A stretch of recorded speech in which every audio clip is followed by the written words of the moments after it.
Chapter 15. Like Aman, Nietzsche was a miner in Duk when he was a teenager. That was more than 100 years ago. At that time, Babylon, Assyria and Hittite were experiencing chaotic wars. The ruler of Saya had changed hands several times. The living conditions in Duk were much worse than they are now. The barren land here could only grow a small amount of barley and beans. There were few sheep grazing on the edge of the charcoal forest. One spring, when all the sheep had been eaten, Nietzsche felt that the food was tasteless, so he went hunting in the forest to the east of the town. A strong miner could also become a good hunter. Although the forest was dangerous, Crazy Ol had hunted many times on the edge of the forest since he was a child. This time Nietzsche walked a long way. Along the way, he hunted some prey and roasted them into dried meat, which he carried on his back.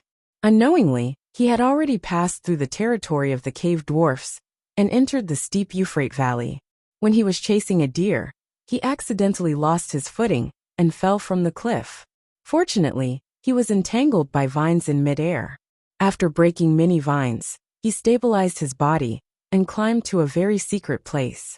As a result, he found a body that had just died and obtained the person's belongings in a sunken place under the rock to shelter from the rain. The deceased was an advanced mage. In the melee, he used a magic tool to escape from the pursuit. Due to his serious injuries, he fell to the ground in this remote place and finally died. The mage came from the Marduk shrine of Babylon. At that time, Babylon was at war with Hittite, so he must have been an enemy of Hittite. He left his last words on the cave wall with a knife. The difference between Nietzsche and the ordinary miners in Duk was that he could read. Nietzsche's grandfather used to be the clerk of Duk. During the war, he broke the law of some dynasty and was punished by being stripped of his status as a noble. In the last few years of his life, he taught his grandson how to use a clay knife. The place where Nietzsche fell was far from any human habitation. Opposite him was the rapid Euphrates River, and behind him was a steep cliff. The seriously injured mage lacked food and medicine. In pain, he begged and prayed to Marduk for 7 days and 7 nights, trying to get mercy and redemption. Finally, before he died, he gave up all hope. In his last words, the despairing mage expressed that he no longer wanted to return to the shrine. If anyone found him, he requested to be buried here in the traditional way of his family, and to bring his belongings to his wife and children. In return, the mage left behind all the secrets of magic he knew, including not only the various stages from the lower to the advanced, but also the information on how to advance from the intermediate to the advanced. Among his belongings were a staff engraved with markings and several precious magical artifacts. That was the turning point in Nietzsche's life. He learned magic in private. Fortunately, he was not seriously injured and had enough food in his backpack. He stayed here for several days, recording all the contents of the magic and burying the mage. Relying on his strong body, he climbed up the cliff along the vines with the mage's belongings. The people of Duk all thought that Nietzsche had lost his life in the forest. But 10 years later, Nietzsche returned to Duk, claiming that he had been captured by the cavemen while hunting and had been a slave in their village for 10 years. Now he finally had a chance to escape from the forest. But no one knew that Nietzsche was now a sorcerer who had just returned from Babylon City, the capital of the Kingdom of Babylon. He was going to Babylon City to return the mage's belongings. As a third-level sorcerer, Nietzsche could handle many situations on the way as long as he was careful. Only in the outside world did Nietzsche realize the uniqueness of the mining skills he had learned since he was a child. When he obtained the mage's belongings, he already had the agility and reflexes of a second-level warrior. It was not entirely luck that allowed him to survive the fall. But when he obtained the mage's belongings and performed the ritual of power awakening, he gained the ability to communicate with the energy of the outside world. It was the so-called power bestowed by the gods. Of course, he chose to learn magic. In Babylon City, Nietzsche finally found the mage's widow, only to find that the family had declined and was in trouble. Most of the priests in the shrines were hereditary, inherited by the eldest son or son of the family, who was most suitable to learn magic. The mage was a priest of the Marduk shrine in Babylon City. His only son was not yet an adult and could not inherit the position of priest. Her husband's whereabouts were unknown, so the mage's widow owed a large debt. The creditor was a noble in Babylon City. He asked the widow to marry him in order to take over the territory and inherit her husband's position as a priest, which was common in times of war. Nietzsche's arrival helped the mage's widow out of trouble, because the mage's belongings were very valuable, almost equal to half of his family's wealth. Otherwise, his disappearance would not have caused so much trouble for the family. The widow was very grateful to Nietzsche. Out of kindness, she told him in private, "If you follow my husband's last words and become a sorcerer, don't reveal your identity. Keep hiding until you become a supreme sorcerer. At that time, everything will change dramatically. That is, if you are lucky enough." Then she told Nietzsche to leave as soon as possible, or there might be trouble. Her worry was not wrong. After leaving Babylon City, Nietzsche was hunted down. Maybe the noble wanted to vent his anger. Nietzsche used magic to kill his pursuers. Fearing that his identity as a sorcerer would be exposed, he snuck back to Duk. Nietzsche lived in Duk for another 10 years. Like the other miners, nothing unusual happened. 10 years later, he left Duk again and traveled the continent. It seemed that he did not take the law of Duk's registered miners are not allowed to leave without permission seriously. At that time, he was already a 7th-level supreme sorcerer. Nietzsche traveled all over the continent for another 10 years and had many incredible experiences. When he returned to Duk, he was already an 8th-level supreme sorcerer.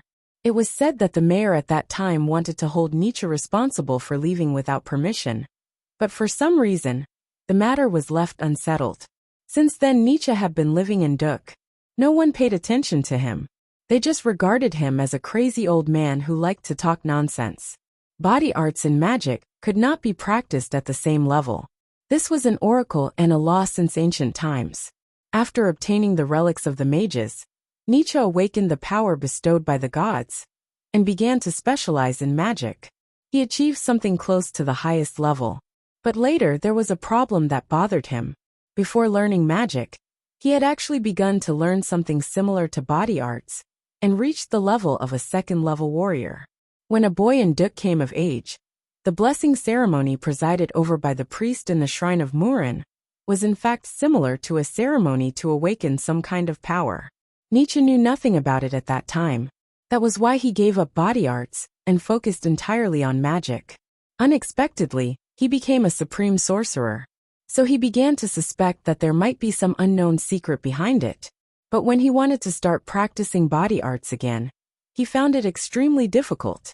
He even lost the strength of a 2nd-level warrior when he was young, and his physical strength was barely equivalent to that of a 1st-level warrior.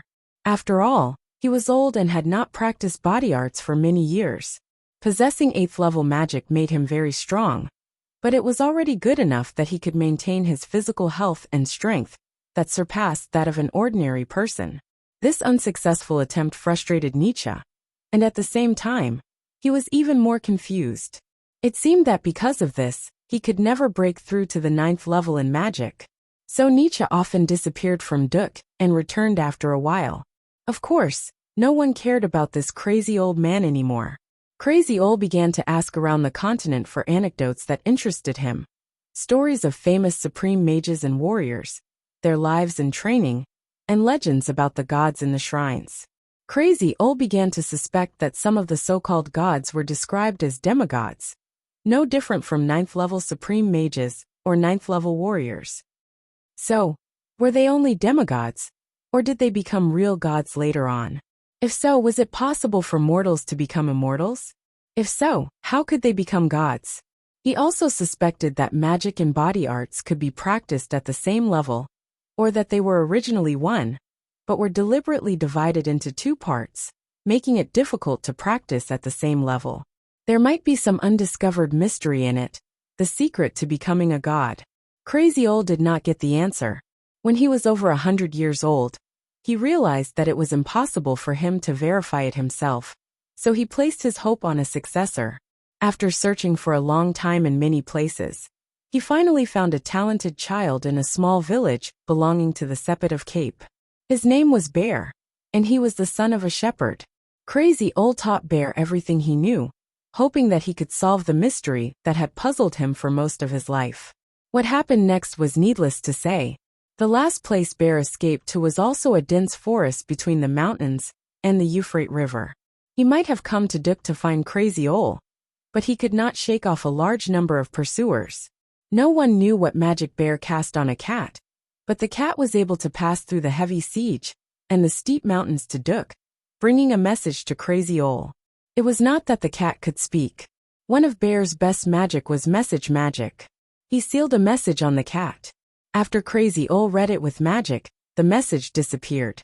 Bear's message was as follows. Dear teacher, your guess should be right. It is not impossible for mortals to become gods.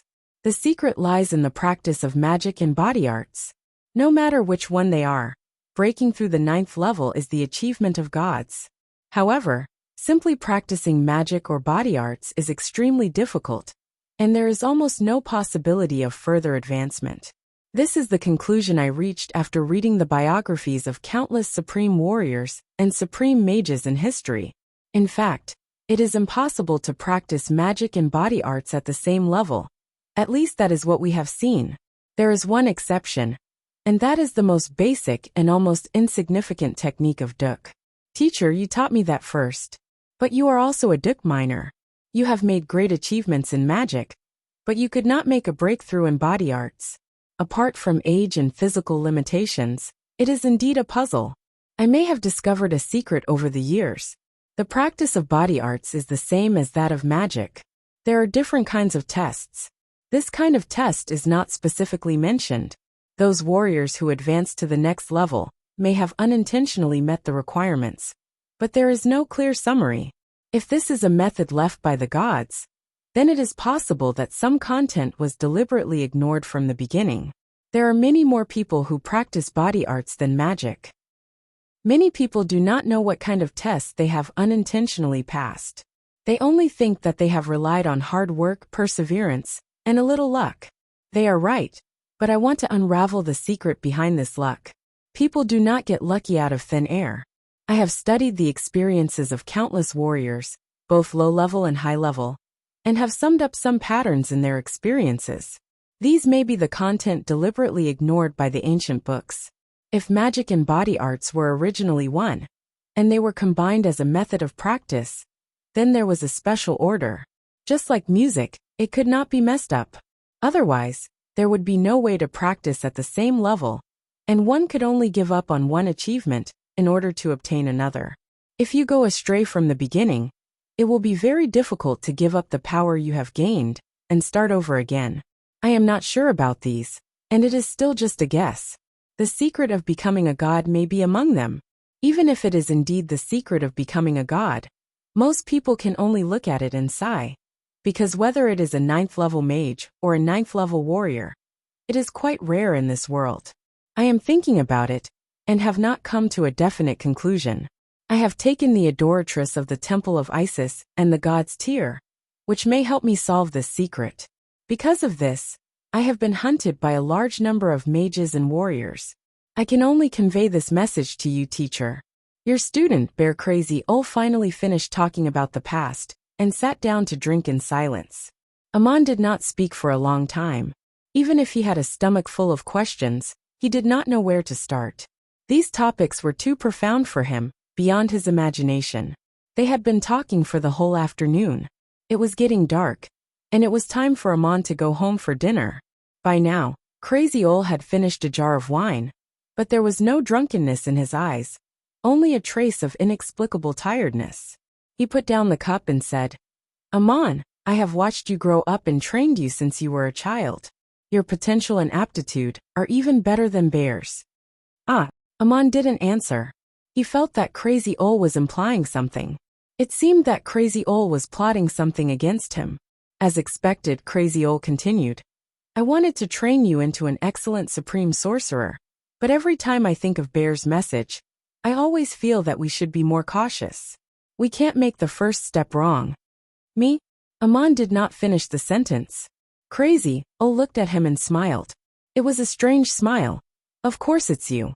Otherwise I wouldn't have taught you so much. You know how to write 2 common languages on the continent, And I taught you how to mine parangons in another way, so that your body and spirit could get the best training. But you never really learned magic and body arts. I've been waiting for this day. What's wrong with this day? Crazy Old did not answer. He changed the topic. Amon, if you become a sorcerer, you should know from my and Bear's experience that to ensure your safety, you have to wait until the day you become a supreme sorcerer. Of course, the identity of a warrior may be a good cover, if you study body arts and magic at the same time. My child, don't you want to? Even if it's to repay an old man like me, you shouldn't refuse. Amon rubbed his head and replied, Yes, why wouldn't I? I'm just the son of an ordinary miner in town. Why should I refuse? Even if it's not to repay you, I'm willing. You won't harm me. Crazy Old smiled bitterly. Harm you? I don't know if I'm harming you or not. But I often think of Bear. If it's harming him, I'm afraid he would be willing to be harmed by me in this way, so that he could have such a wonderful life. I have only one wish for you, and that is to solve the secret of the gods. Amon said, That's too far away. How can I compare with Bear's achievement? I can only imagine. Crazy Old shook his head. It's all up to you. If you really try, you may not succeed. But if you don't solve the mystery, you'll be living in the world of chaos forever. So at least we can try. How do you want to teach me? Amon asked. Crazy Old nodded with satisfaction. You're a special child. Although you're shocked and confused, you're still calm and clear-headed after listening to so many incredible things. Let me tell you, I don't know what secret Bear solved in the end, but I'm sure of one thing. What is it? Amon asked. Crazy Old. That is the first step to gaining power. Awakening two powers at the same time? Amon asked. You already have a solution? Crazy Old smiled again. You're so smart. You immediately thought of this after listening to my introduction. But there's a slight deviation. It's either awakening two powers at the same time, or awakening one power. This power contains two sides. I look back on my life and trace it back to the source, the inspiration I got from the skills of the miners in Duk. Gabriel asked if you've learned body arts. In fact, you haven't. You just have a strong body, and some magic skills that you haven't learned yet. Now I'm going to test you to see if you can awaken that power. But you have to be careful. Awakening the power of two sides also awakens the desire of two sides. It also includes the first test that body arts practitioners have to face, but it's often overlooked. How do you want to test me? Amon asked. Crazy Old's eyes narrowed into slits. Tonight, go to the cold spring and do something. Come back to me when you've succeeded. Chapter 16.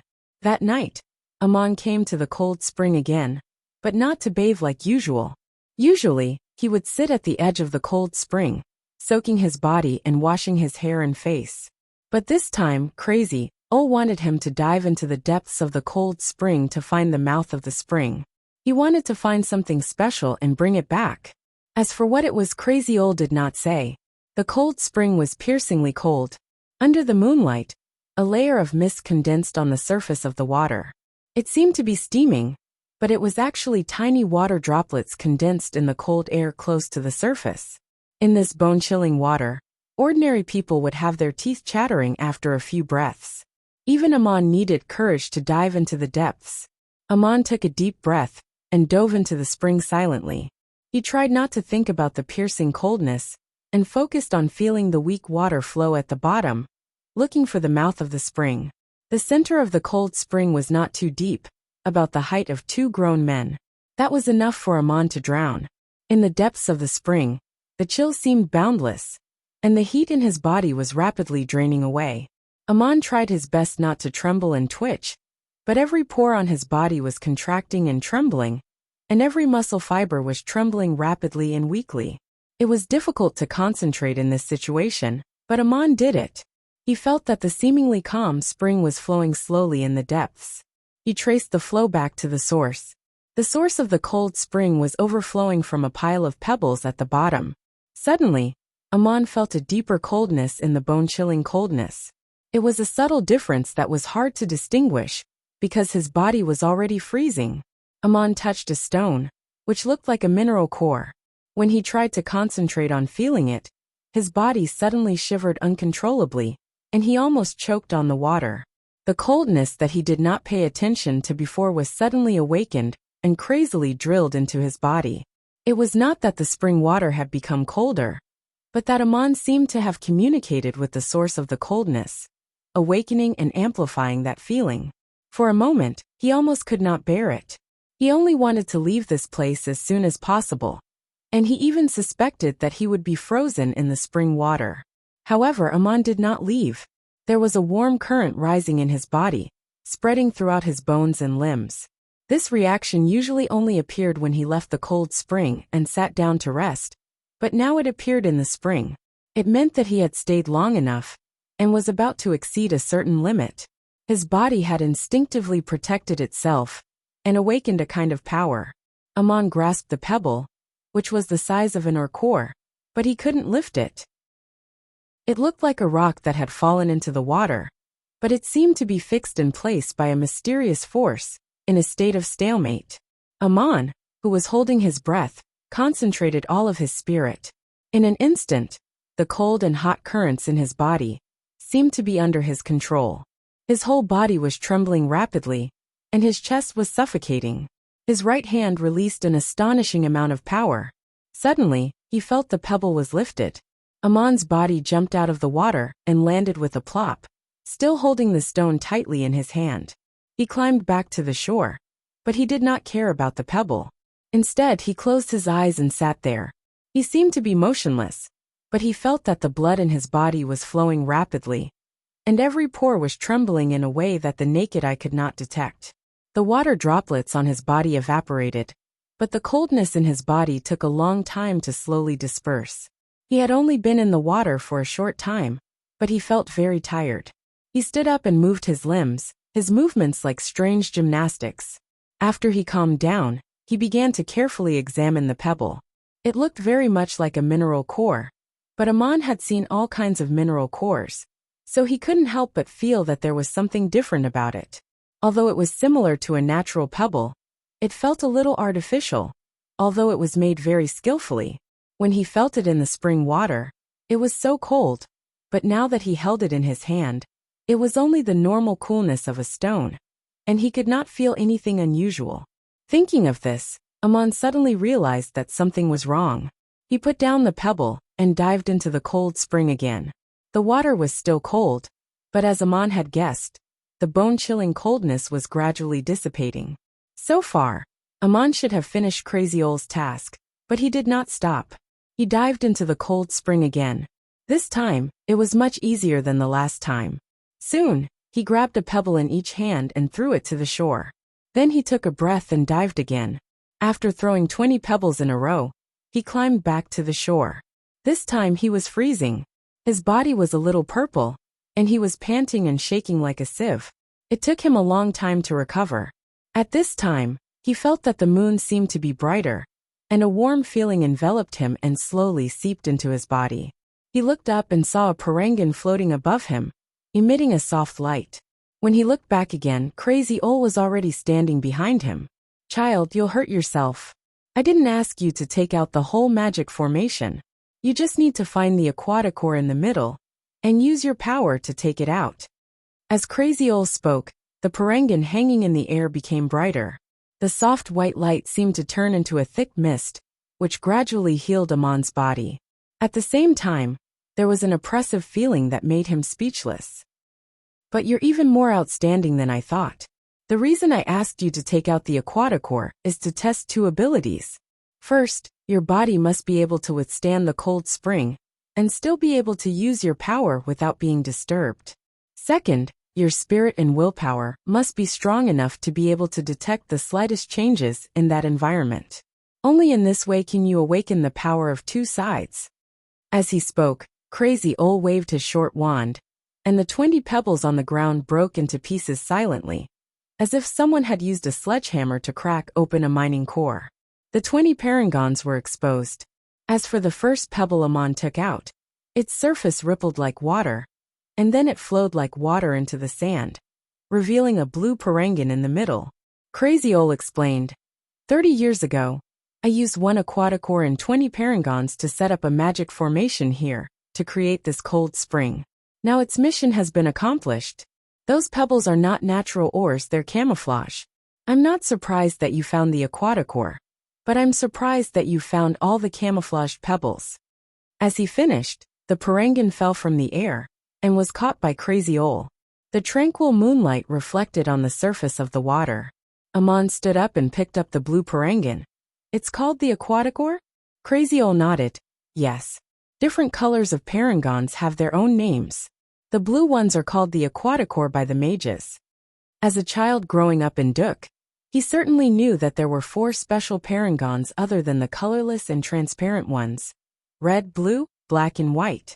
But this was the first time Amon had heard of the aquatic ore. These 4 special parangons were not as rare as the god's tier, but they were still very rare. Even in a place like Duk, only a few were produced each year. If luck was not on your side, you might not even see one for several years. Last time Amon mined the god's tier, but it was taken away by Judah before he had the chance to examine it. Today was the first time he had a chance to study the special parangons other than the standard ones. As he was playing with the parangan, he found that Crazy Ol had turned and left. Where are you going? Amon called after him. Home to sleep, of course. I was afraid that something might have happened to you in the cold spring. So I came to take a look, ready to save you at any time. Since you're fine, I can have a good sleep. Crazy Ol answered without looking back. What about these parangons? You're not taking them with you? Amon called again. I threw them here 30 years ago. I never thought of taking them away. You took them out, so they're yours. They'll be useful in the future. Tomorrow night, at the same time, in the same place, I'll hold the awakening ceremony for you. Don't forget. As his voice faded away, Crazy Ol disappeared into the black fire thicket. After Crazy Ol left, Amon sat by the spring and studied the aquatic ore. When he tried to concentrate on it, he always felt a mysterious power fluctuating between the parangan and the spring. Something in his body was stirring, as if it was something he longed for. His mind wandered again. The next night, the awakening ceremony Crazy Ol held for Amon turned out to be a kind of prayer. But different from the rites held by the mages, the supreme sorcerer did not ask Amon to pray to any specific god. He only taught him how to focus his mind, so that everything in the outside world could be seen but not seen, so that he could clearly feel the subtle changes in his body and mind, concentrate his spirit, and communicate with the origin of all things. This was, of course, much more difficult than praying to the gods. Crazy Ol told Amon that he could also pray to the gods, and explained with a smile. I heard you and Aristotle discussing the origin of divinity the other day. If you can understand what he said, then you can understand what I mean. To awaken the power, you must be fully prepared. Otherwise, the ceremony will not succeed. And you are well prepared. This ceremony seemed to have opened a door and touched upon an unknown world. Crazy Ol asked Amon to put the aquatic ore in front of him, so that he could gather his spiritual power and use the aquatic ore as a medium to feel how to communicate with this unknown world. Amon could clearly feel a cooling sensation. It seemed to be there but not there. It permeated the surroundings and had no definite shape. When he felt the coolness, it was as if he could turn into ice. This was the most familiar feeling he had in the cold spring for a long time. Then he felt the spring around him resonating with him in a strange rhythm. This rhythm was neither breathing nor heartbeat, but an indescribable natural rhythm. At the same time, Crazy Ol saw the hazy light of the aquatic ore shrouding Amon. He could not help but sigh. If you use the god's tear to perform this ceremony, it will be much easier to awaken the power. The aquatic ore is good enough. Even without any external help, you will still succeed. But it's better this way, and it will be easier for you to grasp the specific magic. Amon did not hear what Crazy Ol said. He was immersed in a new world. Was this the so-called power bestowed by the gods? Or was it the power of the origin of nature, or the hidden power in his body? What he felt was not only the strange waves of the outside world, but also an indescribable sense of relaxation and pleasure. He felt that he had never been so strong. He felt inexplicably powerful, as if he could control or conquer everything. When he focused his mind, he really felt the power of two sides. Desire always appeared with power. The greater the power, the more desire there would be, For example, a starving person might only want to have a full meal, but an emperor might want to conquer the entire continent and obtain endless wealth and power. In the seemingly tranquil atmosphere, all kinds of desires or wishes quietly emerged. It was hard to tell whether they came from the body or the soul. He might be able to suppress it when he was focused on praying, but in his daily life, Amon soon felt this kind of disturbance. The ceremony was just the beginning. Crazy Old told him that he had to gradually master this feeling before he could truly learn magic and body arts.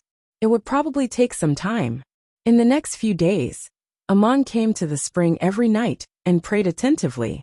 But most of the day, he was still a miner in the town, looking no different from before. He often thought of Maria and what happened that night. He thought of her body and her kiss, the feeling of his hand on her chest, and his thoughts changed subtly. He would indulge in a fantasy that he would be invincible, that he could defeat Gabriel, that he could drive away Rod Dick and his bodyguards, leaving only him and Maria. And then, he did possess unprecedented power. But along with the appearance of power, there was also a subtle change in his mentality. His desires and wishes would expand, and they would fly endlessly, as if they had grown wings. When he focused his mind and body every night, he would be aware of these things, as if he was enduring a kind of torture. One voice seemed to be saying, "You have the power, get everything you want." And the other voice seemed to be saying, "How ridiculous, you are so weak that you can only be laughed at." And Amon's soul seemed to be watching the two voices coldly, but he was unconsciously affected by them.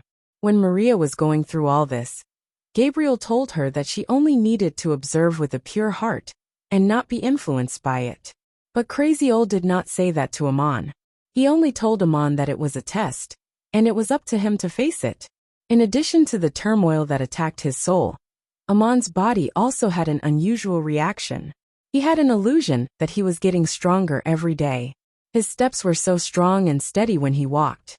Every bone and every muscle in his body was slightly creaking, as if they contained infinite energy. He even had an impulse to clench his fist and punch someone. As the son of a drunkard, he had been ridiculed by many people in this town since he was a child. At this moment, Amon had an inexplicable desire to beat up anyone he didn't like. It was as if a ferocious and aggressive beast was lurking in his body. Amon did not fight in the town, but he did something that stunned and envied the whole town. The result was that Lord Shog, the priest and clerk of the temple, fainted and vomited blood in public. The cause of the incident was the parangons he took out from the cold spring. Amon had been carrying them carefully. When he passed by the Murin temple that day, he saw Shog and his servants registering the taxes paid by the townspeople in front of the gate. The mayor was also standing beside them. Not knowing where the impulse came from, Amon turned around with a sneer and said loudly, "Mr. Mayor, I want to pay my taxes." Before Mayor Dusty could answer, Shog asked uneasily and curiously, "What taxes do you want to pay, Amon? Your family hasn't collected the ores from the mine these days, has it?" Taking out the parangons from the ores was only the last step. The ores were mined in the mine to the north of the village, on the edge of the mountains of the Saya Plateau.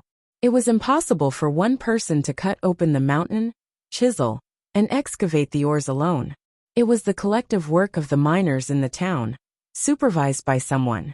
The ores were distributed to each family according to their contribution. Shog, the clerk, did not register that Amon's family had collected the ores recently, which made him feel lucky.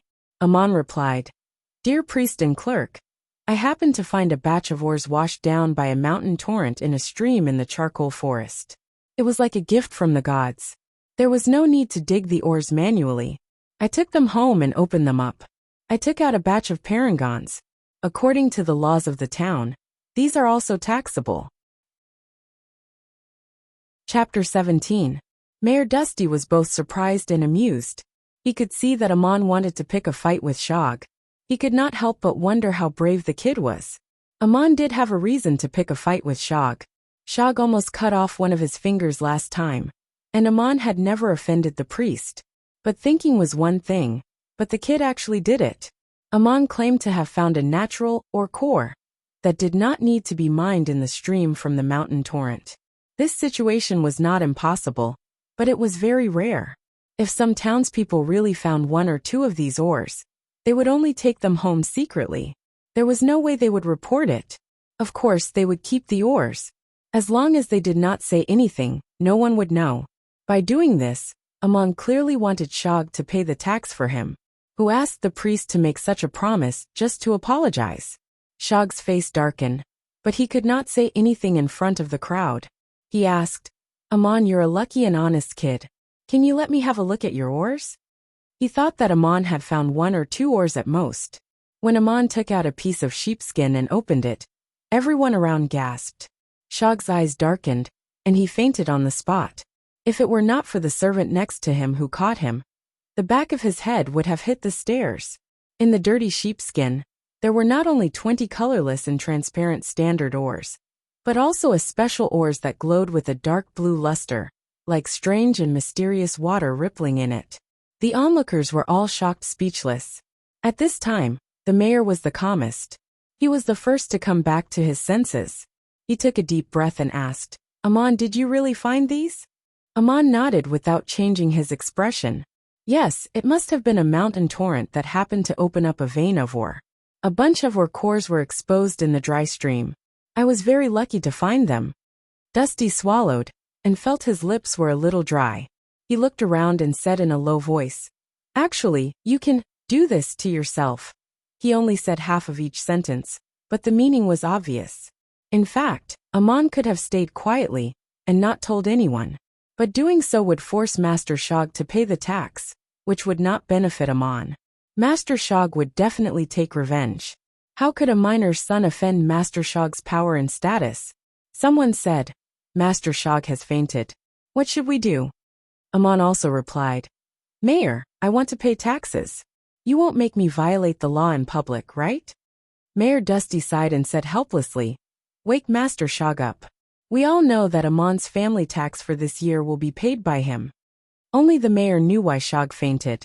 If there were only 20 parangons, Shog would not have lost his composure like this even if it was like a knife cutting through his flesh. The key was the blue parangon. The miners in the town did not know its value. According to the tax, it was equivalent to 200 standard parangons. In other words, Shog had to pay a total of 198 parangons for Amon. One parangon was equivalent to 20 gold coins, so Shog had to pay close to 4,000 gold coins.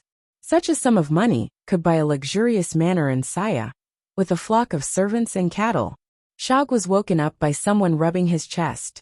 He stood up with the help of 2 servants and asked in a trembling voice, Do you really want to pay taxes, Amon?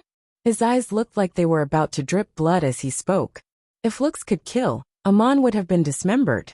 Amon met Shog's stare without dodging. He looked into Shog's eyes as if provoking him. He answered calmly and clearly, Yes. Does the clerk in charge of tax registration want me to evade taxes in public? He had to pay the tax, even if he didn't want to. Shog avoided Amon's eyes and said to Dusty with a pleading look and a pitiful tone, Mayor, I'll take the tax and register it as 21 parangons. It seemed that only Dusty understood what he meant. It was a word game. A blue parangon was still a parangon, so there seemed to be nothing wrong with registering it. But it involved a secret of Shog and Dusty, and it was the best way for the 2 nobles to make money. In the past, they would be overjoyed when a miner found a special parangon. The townspeople did not know how valuable the special parangon was, because it would be taken away as soon as it was mined. It could not be used as a currency in the market like a standard parangon. All they knew was that it was very rare. Maybe one would be found in hundreds of parangons.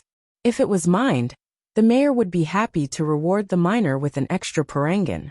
The rest of the matter was left to the mayor and the clerk's dirty tricks. A special parangon was worth 200 standard parangons.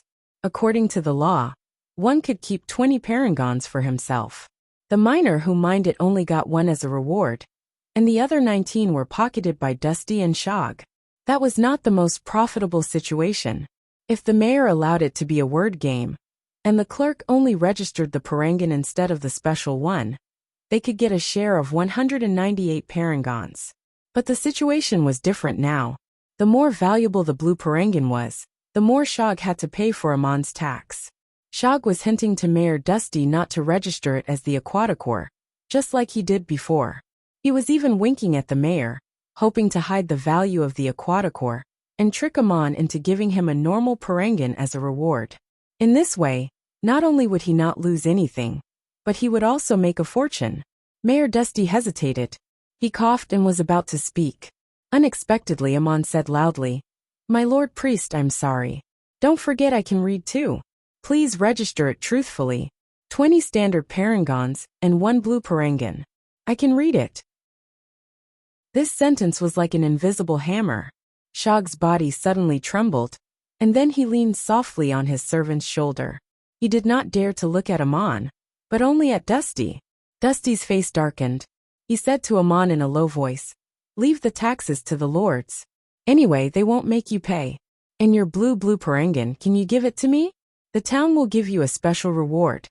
Amon asked, "If the taxes have been paid in full, then all the parangons can stay in my hands, can't they?"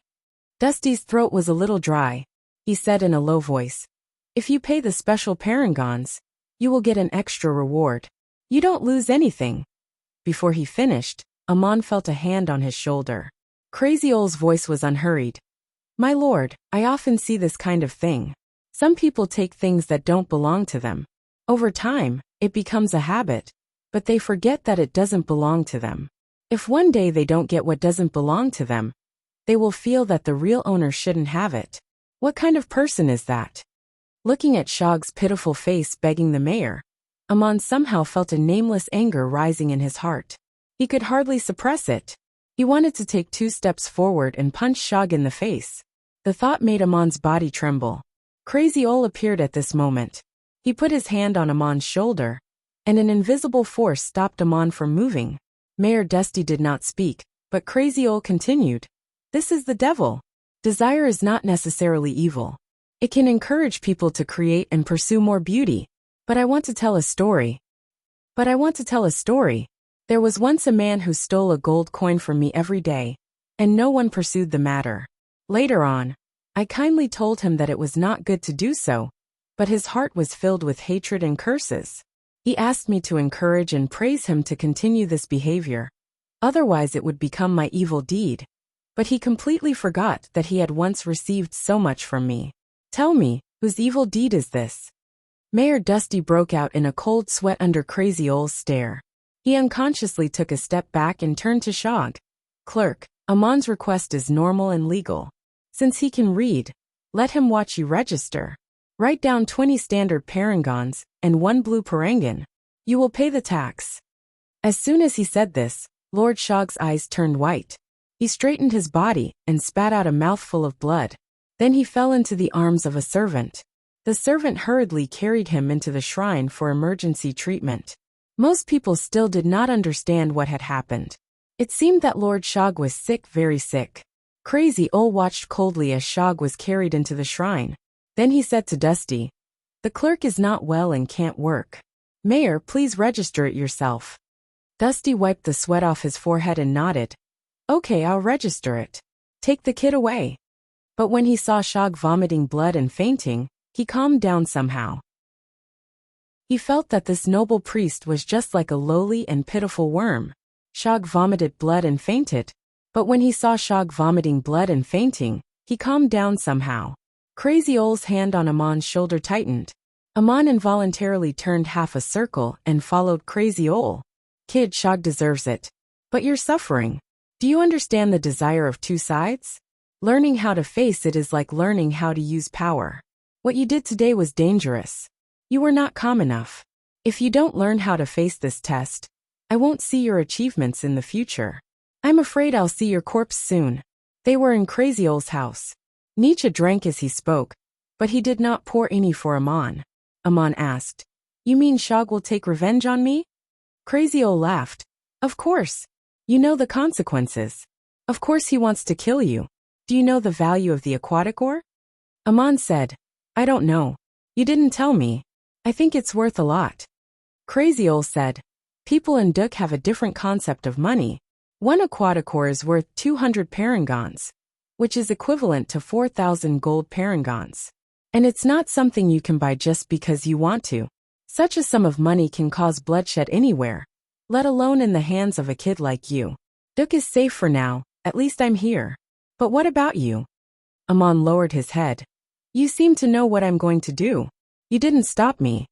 Crazy Ol shook his head. Persuasion won't work. I can stop you, but I can't face the rising desire for you.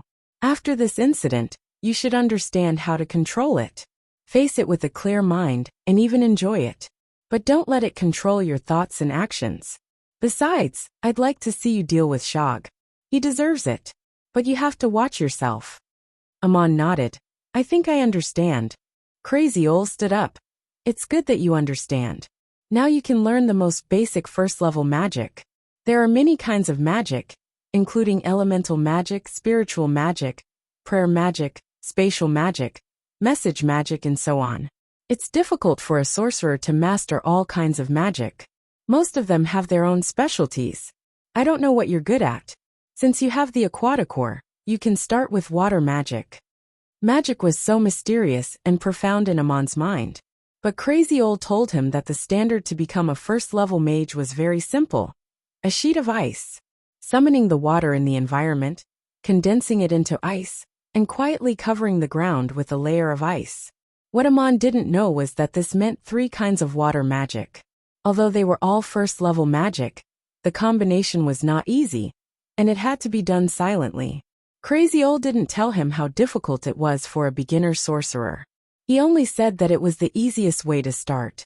Condensing water into ice was easy. Following Crazy Ol's method, Amon did it on his first try. Summoning the water in the environment to form countless tiny ice crystals, gradually covering the ground. It was a bit difficult at first, but he succeeded after a few days. Crazy Ol smiled at Amon. You can practice it again and again, but don't use the Aquaticore when you practice by yourself. When Amon didn't use the Aquaticore as a medium, he found that it was 10 times more difficult to use the same magic. Crazy Ol should have given him a staff, but the old man seemed to have forgotten. He wanted Amon to use his own magic power without any tools. Amon couldn't do it. In fact, many low-level mages couldn't do it, including third-level mages. At least they needed a staff with a common parangan. But Amon already knew what to do. He had mastered the technique. He had succeeded many times with the Aquaticore, so he didn't doubt that his method was wrong. It was just that he didn't have enough power. He didn't have any doubts or frustration. Practice hard. At this time, Crazy Ol explained to Amon the special features of the Aquaticore and how to use it. The Aquaticore not only helped to awaken the power, but also greatly assisted the casting of water magic. If Amon had used his own power from the beginning, he wouldn't have succeeded. Using the Aquaticore was a shortcut. However, there was a principle to using tricks, and it could only be used in 2 situations. The first was to better grasp a certain magic, and to understand its methods and techniques in the most thorough way possible. The second was when fighting for life and death. It was impossible to hold back any strength. But after mastering a certain magic, it was best not to use it during practice. Otherwise, it would lead to dependence and complacency, which was not good for one's power. Crazy Ol said so Amon did as he said. He couldn't do it without the Aquaticore, but he wasn't in a hurry. Amon kept an eye on it. Every once in a while, he would try it again with the Aquaticore to see how much his power had grown. He was satisfied with the result. The ice was forming faster and faster, and the area was getting bigger and bigger. Crazy Ol, of course, knew that it was too difficult for Amon to form ice with his own power, and to do it without anyone noticing. He would be surprised if he could do it easily. All geniuses had their limits. Except for that, Crazy Ol didn't teach Amon anything else, not even body arts. Until one day, Amon spent the whole afternoon secretly forming an almost imperceptible layer of ice on the doorstep of Crazy Ol's house. He wanted to see Crazy Ol fall, and then he could help him. But when Crazy Ol came home, the ice disappeared, and Amon, who was behind the door, slipped and fell. Crazy Ol said to him, "My child, you're already a first-level sorcerer. It's a great achievement for others in such a short time, but for you, I only hope you can make it in time. Because the disaster is coming soon. Because disaster is coming soon." At that time, You must be able to protect yourself, and you must learn how to protect yourself. Amon asked curiously, what disaster? Crazy Old didn't want to say more. He just asked, do you still go to the cold spring to practice magic every night? Amon nodded. Yes, I'm used to it. The cold spring was no longer piercingly cold, but just a cool pond. But Amon was used to calling it the cold spring, and he also went there to bathe and practice magic every day. It was a secluded place with a peaceful environment. Amon felt a sense of familiarity and intimacy. Crazy Old didn't say anything more. He just nodded. Well, go on. Amon didn't know why Crazy Old said the disaster was coming, but that night, Amon really did encounter a disaster. Chapter 18. Shog was depressed for a long time. He did not go to a doctor, because there was only one doctor in Duk, and that was the priest himself. Shog was qualified to learn magic. As a priest of the shrine, practicing magic was one of his daily duties. But not every priest was an excellent mage. It depended on the individual's aptitude and cultivation. It took Shog several years to awaken his power. In the end, he had to go through a ceremony presided over by the supreme mage Goliath in the shrine of Saya. But so far, he had barely reached the standard of a second-level mage. He could only use a few low-level magic, including prayer magic, the most important of which was healing magic. The healing skill of the divine prayer was the most important cultivation content for a priest of a village shrine. It was not only a guarantee that he would be respected by the residents, but also a symbol of a miracle. It had been almost a month since he vomited blood and fainted in public. Lord Shog had given him many healing spells. When he recovered, there was nothing wrong with his body, but he still felt depressed, as if something was stuck in his heart. There was something that he had to get rid of. Finally, the time came. After breakfast, he called for Maki, a servant in the shrine. Shog was the only priest and clerk in the town, but it was impossible for him to be the only one in the temple. A lot of work was done by servants and assistants. Lord Shog lived like a prince, and the work he usually handled was just registration. Maki was his most capable assistant, helping him with the daily affairs of the shrine and managing the other servants. He had already achieved the third-level body arts. Lord Shog was very kind today. He smiled and greeted Maki. Come here and sit down. Maki was flattered. My lord, is it impolite for me to sit with you? Lord Shog pretended to be displeased. What are you talking about?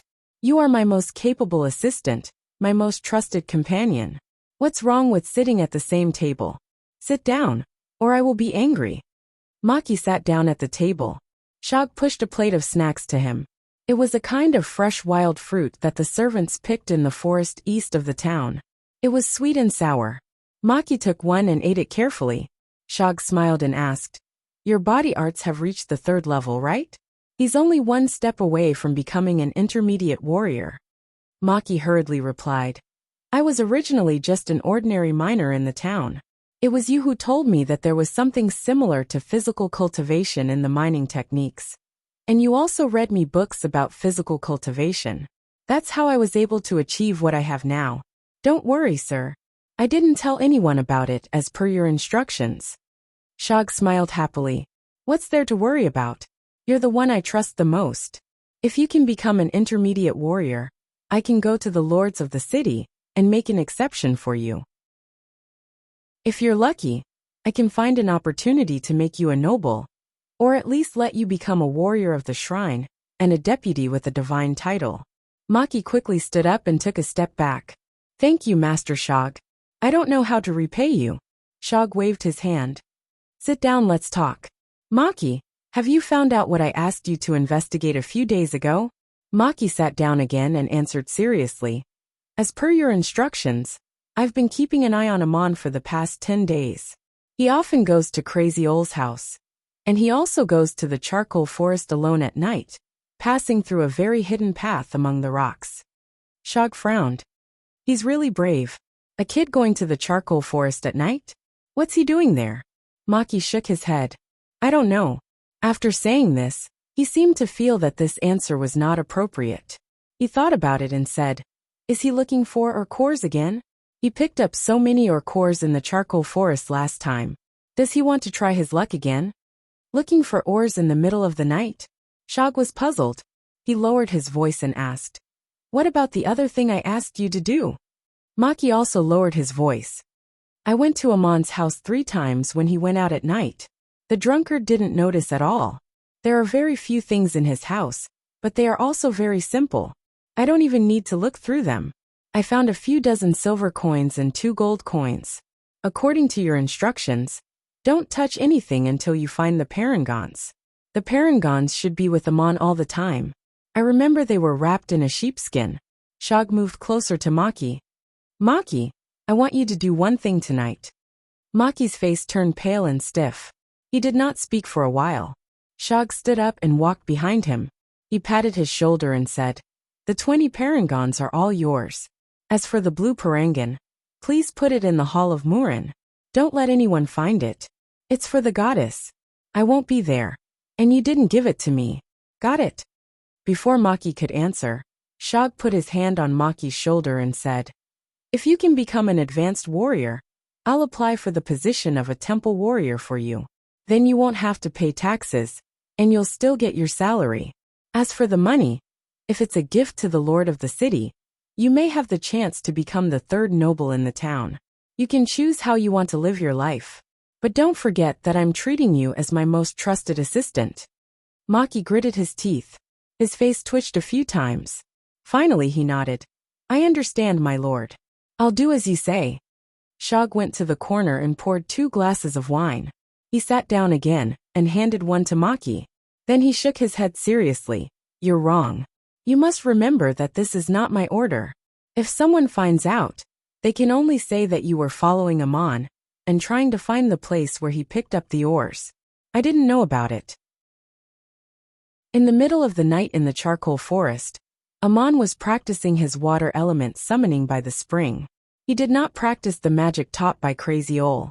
After all, it was in the nature of children to play, and Amon regarded water magic as a game.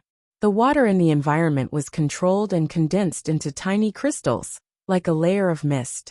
The crystals floated on the surface of the water and changed into various shapes. It was very interesting. Sometimes they were tiny water droplets, sometimes they were tiny ice crystals, and sometimes they dissipated in the air. Amon was having fun when he suddenly felt something was wrong. The muscles on his back tightened, as if he was being watched. He stopped, took out the aquaticore with his left hand, and held a stick with his right hand. Crossing the gloomy charcoal forest in the middle of the night, Amon did not come empty-handed. He brought a very special stick with him. It was the most valuable thing in his house, except for the parangons. Amon's father was a drunkard, especially after the death of his mother. But he was also the best blacksmith in Duk when he was young. That stick was a souvenir left behind by his drunkard father many years ago. It looked like a branch that was not very straight, and its surface was mottled. The yellow was rust, and the black was ash. It was almost impossible to tell that it was a high-quality iron embryo. The miners of Duk were forbidden to forge the processed iron into armor and weapons, and no one taught them how to do so. What they produced were only iron embryos and iron embryos. The best iron sand was not mined in the mines, but panned from the feces of an ironback that lived in the mountains rich in iron. It was very rare. When Amon's father was young, in order to test his skills, he secretly collected the best iron sand and smelted it into this embryo. Later, he never traded this stick for wine, but kept it in the fireplace as a stick to fiddle with the coals. Every time Amon passed through the charcoal forest at night, he used this stick as a walking stick for self-defense. The gloomy charcoal forest was not as dangerous as it looked. If one did not get lost, it was actually a very quiet place. But occasionally, there would be hares and wild dogs, and they would run away when they heard the sound of people. But in the most hungry times, wild dogs could also attack people or sheep, so it was always good to be careful. Holding the stick in his hand, Amon quietly looked around. The moonlight was quiet and silent. He didn't find anything. The surroundings were full of black rocks and bushes, the most suitable environment for hiding. Even if there was something hiding, it would be difficult to see it. For some reason, Amon always felt uneasy. He suddenly closed his eyes and clenched the aquaticore in his left hand. The aquaticore emitted a faint blue light, but Amon did not shine it out. Unconsciously, a faint mist rose from the spring and floated in the surrounding forest. With the help of the aquaticore, Amon used the simplest water element magic he knew to the fullest. Sure enough, he found something wrong. Within the range of the magic, the mist in the air was quietly summoned by him. Even with his eyes closed, Amon could still feel the shape of the rocks and bushes floating in the mist. About 10 steps behind him, there was a man. The man was hiding behind a strange rock, with half of his head peeking out through the bushes. He was holding something in his hand. The shape was very familiar. It was the most common miner's sledgehammer in Duk. Elemental magic was usually not used for detection, because its sensing range was much smaller than that of detection magic, and its casting speed was slow. If the opponent was a shrewd mage, he might be able to detect it in an instant. Detection magic was an advanced magic, and the most typical one was the Eye of Puppetry, which could detect the situation in a very large range. Amon didn't know what detection magic was. He hadn't even heard of the Eye of Puppetry, but by doing so, he inadvertently used the simplest water element magic to achieve the effect of detection magic, and it was also in line with the most basic principle of detection magic. Maki, who had been following Amon in the dark, did not know that he had been exposed. But Amon did not move. He was still sitting there quietly. The night was getting darker and darker, and the chill in the air was getting heavier and heavier. Maki finally could not stand it anymore. He almost thought that Amon had fallen asleep, so he quietly walked out of the bushes with the sledgehammer in his hand. First-level warriors had extraordinary explosive strength. Second-level warriors usually needed agility in addition to strength. Third-level warriors needed to master the coordination of strength, speed, and endurance.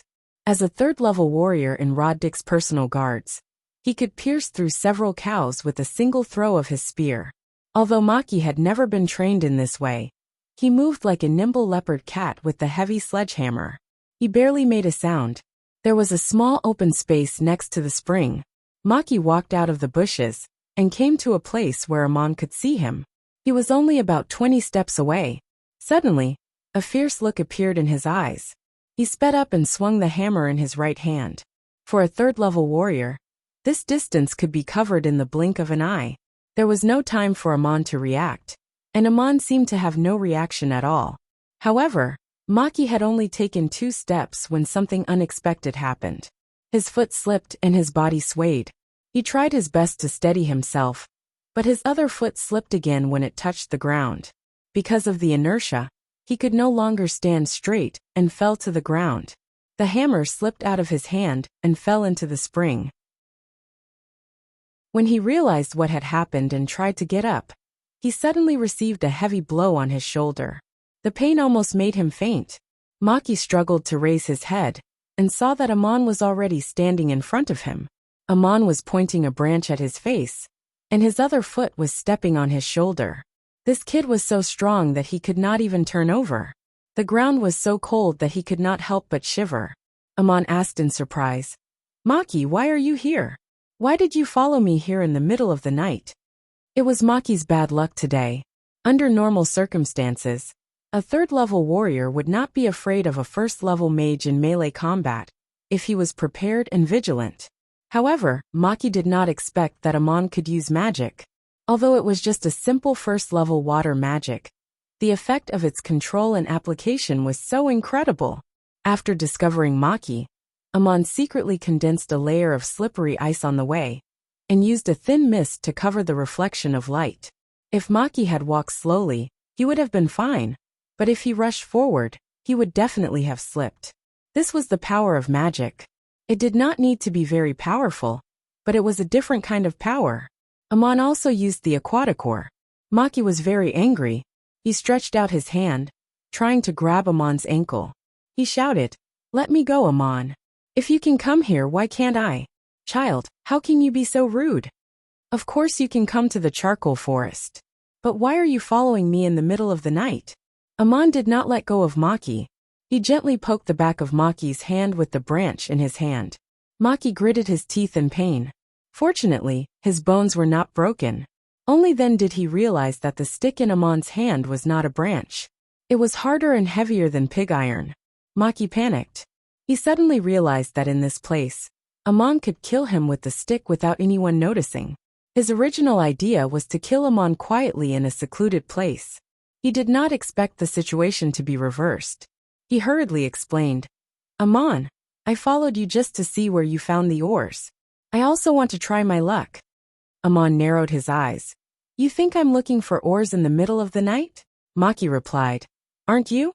Otherwise, why would you come to the charcoal forest every day? Of course, Amon could not tell Maki that he was practicing magic. Suddenly, he realized that when he used magic to make Maki fall, this person must have noticed it. This was a secret that could not be revealed. He raised the iron stick in his hand, but did not put it down. He asked coldly, Tian, have you followed me many times? Why did you rush towards me with a sledgehammer? Chapter 19. Maki's voice lowered. I'm just getting impatient. I wanted to ask you where you found the ore core. Amon, we are neighbors. I watched you grow up. How could I hurt you? I'm sorry for what happened tonight. Let's just say it never happened. If you forgive me, I will. Maki's words stopped abruptly. Amon saw the strangest thing he had ever seen in his life. A thin layer of ice had formed on the ground, and in an instant, it enveloped Maki's entire body and froze him in place. Then countless cracks appeared on the thin ice, and Maki's body shattered into countless small pieces. The layer of ice then disappeared, leaving only a dark red mark on the ground. Blood, flesh, and mud.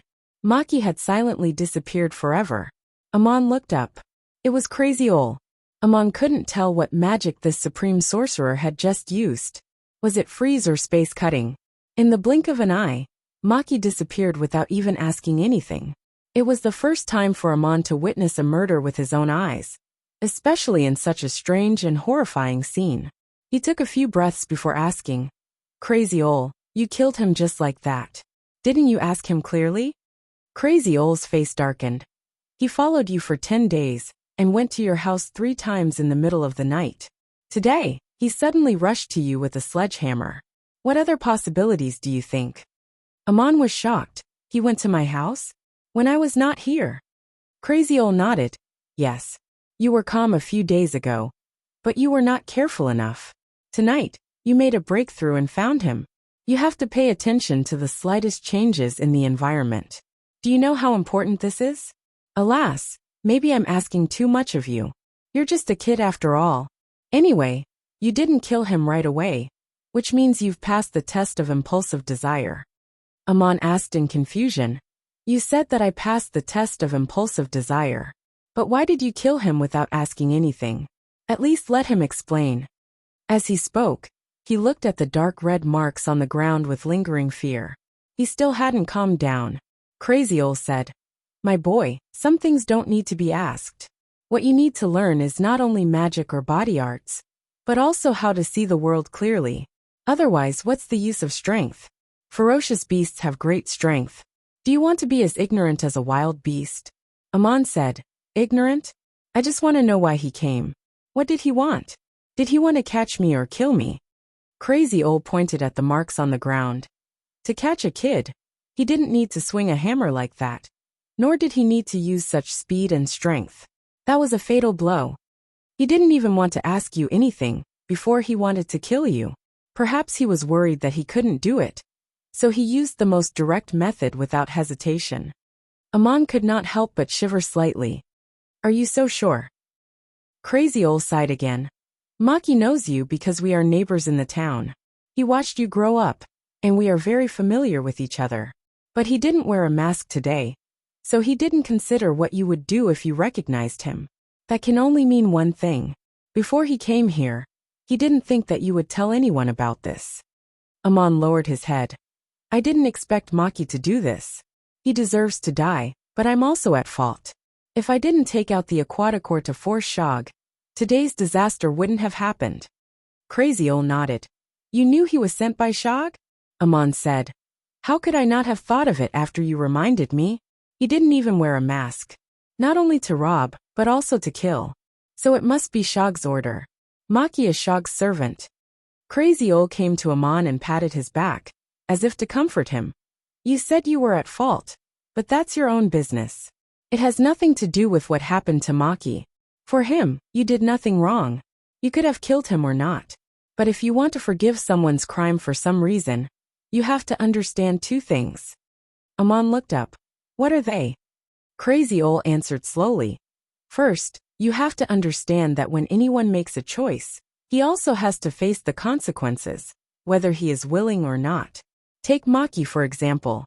Since he decided to do what he did, he should bear the consequences, whether he was aware of it or not.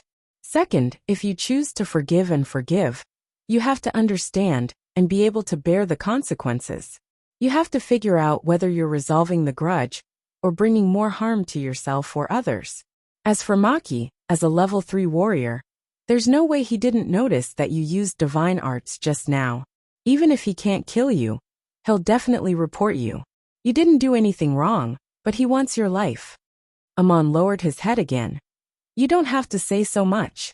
In fact, Maki didn't have to report me. You already told me that he was a 3rd-level warrior. If I let him go, he could have killed me. Crazy Ol laughed in a self-deprecating manner. I can't even remember how many people I've killed in my life. This is the first time I've explained so much to a child. Amon, it's the first time you've seen someone kill someone in front of you. You're much calmer than I was when I was a child. Remember what happened today. There's a first time for everything. Experience is the wealth of life. Amon looked at the ground and answered in a daze. Maki is dead. He died of his own trap in Shog's desire. But Shog is still here. What should I do? Do as you see fit. Think about it. What would you do if I wasn't here? Crazy Ol answered. Then he thought it was too hard for a child. He looked at Duk in the distance with a mocking expression. If you're smart, you don't have to do anything. Time is precious now. It's not worth wasting it on someone like that. Amon soon understood why Crazy Ol said don't have to do anything. Lord Shog was sick again, and this time it was serious. He had lost a lot of weight and looked worried all day long. He didn't come looking for trouble with Amon. Instead, he would walk around the town from time to time. When he saw Amon from afar, he would even take a detour, as if he didn't dare to see Amon. Maki was an important figure in Duk. Him disappearing into thin air caused quite a stir in the town. People talked about it. His family and neighbors looked for him everywhere, but there was no news. Maki's wife cried all day long. Worried, his family went to the shrine of Murin to pray to the goddess of Murin. No one knew if Murin heard the prayers of Maki's family, but the priest did. It was said that Shog gave Maki's family a large sum of money, which surprised and moved the townspeople. Shog almost went bankrupt to pay the tax for Amon. How could he be so kind as to give Maki another large sum of money? Because he felt guilty and scared. He didn't know what happened to Maki. Maki getting lost in the black charcoal forest, being killed by mistake, being captured and imprisoned for interrogation, being exposed and escaping. He thought of all the possibilities. And the more he thought about it, the more frightened he became, fearing that he would also be exposed. Shog was even prepared. If Maki was captured and confessed that he was the one behind it, Shog would deny it and insist that he had nothing to do with it. He would say that Maki was greedy because he saw Amon had so many parangons, so he wanted to kill Amon for his wealth. Anyway, there was no evidence. Maki's testimony could not bring down a noble like Shog. On the contrary, he would be accused of framing him. But that didn't happen. Maki disappeared like air. Mayor Dusty came to see Shog and asked if he had any clues about Maki's disappearance. Of course, Shog said he didn't know anything. He just felt that the mayor's eyes were a little strange, which made him feel uneasy. Shog wanted to know what had happened. He was the one who had sent Maki to kill Amon. But Amon had returned unscathed, as if nothing had happened. Shog didn't dare to ask Amon, for fear of exposing his guilty conscience. But he couldn't figure out how it happened. The more he thought about it, the more scared he became. In the end, Shog couldn't stand it anymore. He asked for leave from the mayor and went to the city to find a better mage. He temporarily escaped from Duk. What was Amon doing during this time? He didn't have time to pay attention to Shog. Crazy Ol taught him many things. To be exact, he didn't teach him. he just instilled him with knowledge. Crazy Ol explained almost all the content of the first-level magic to him.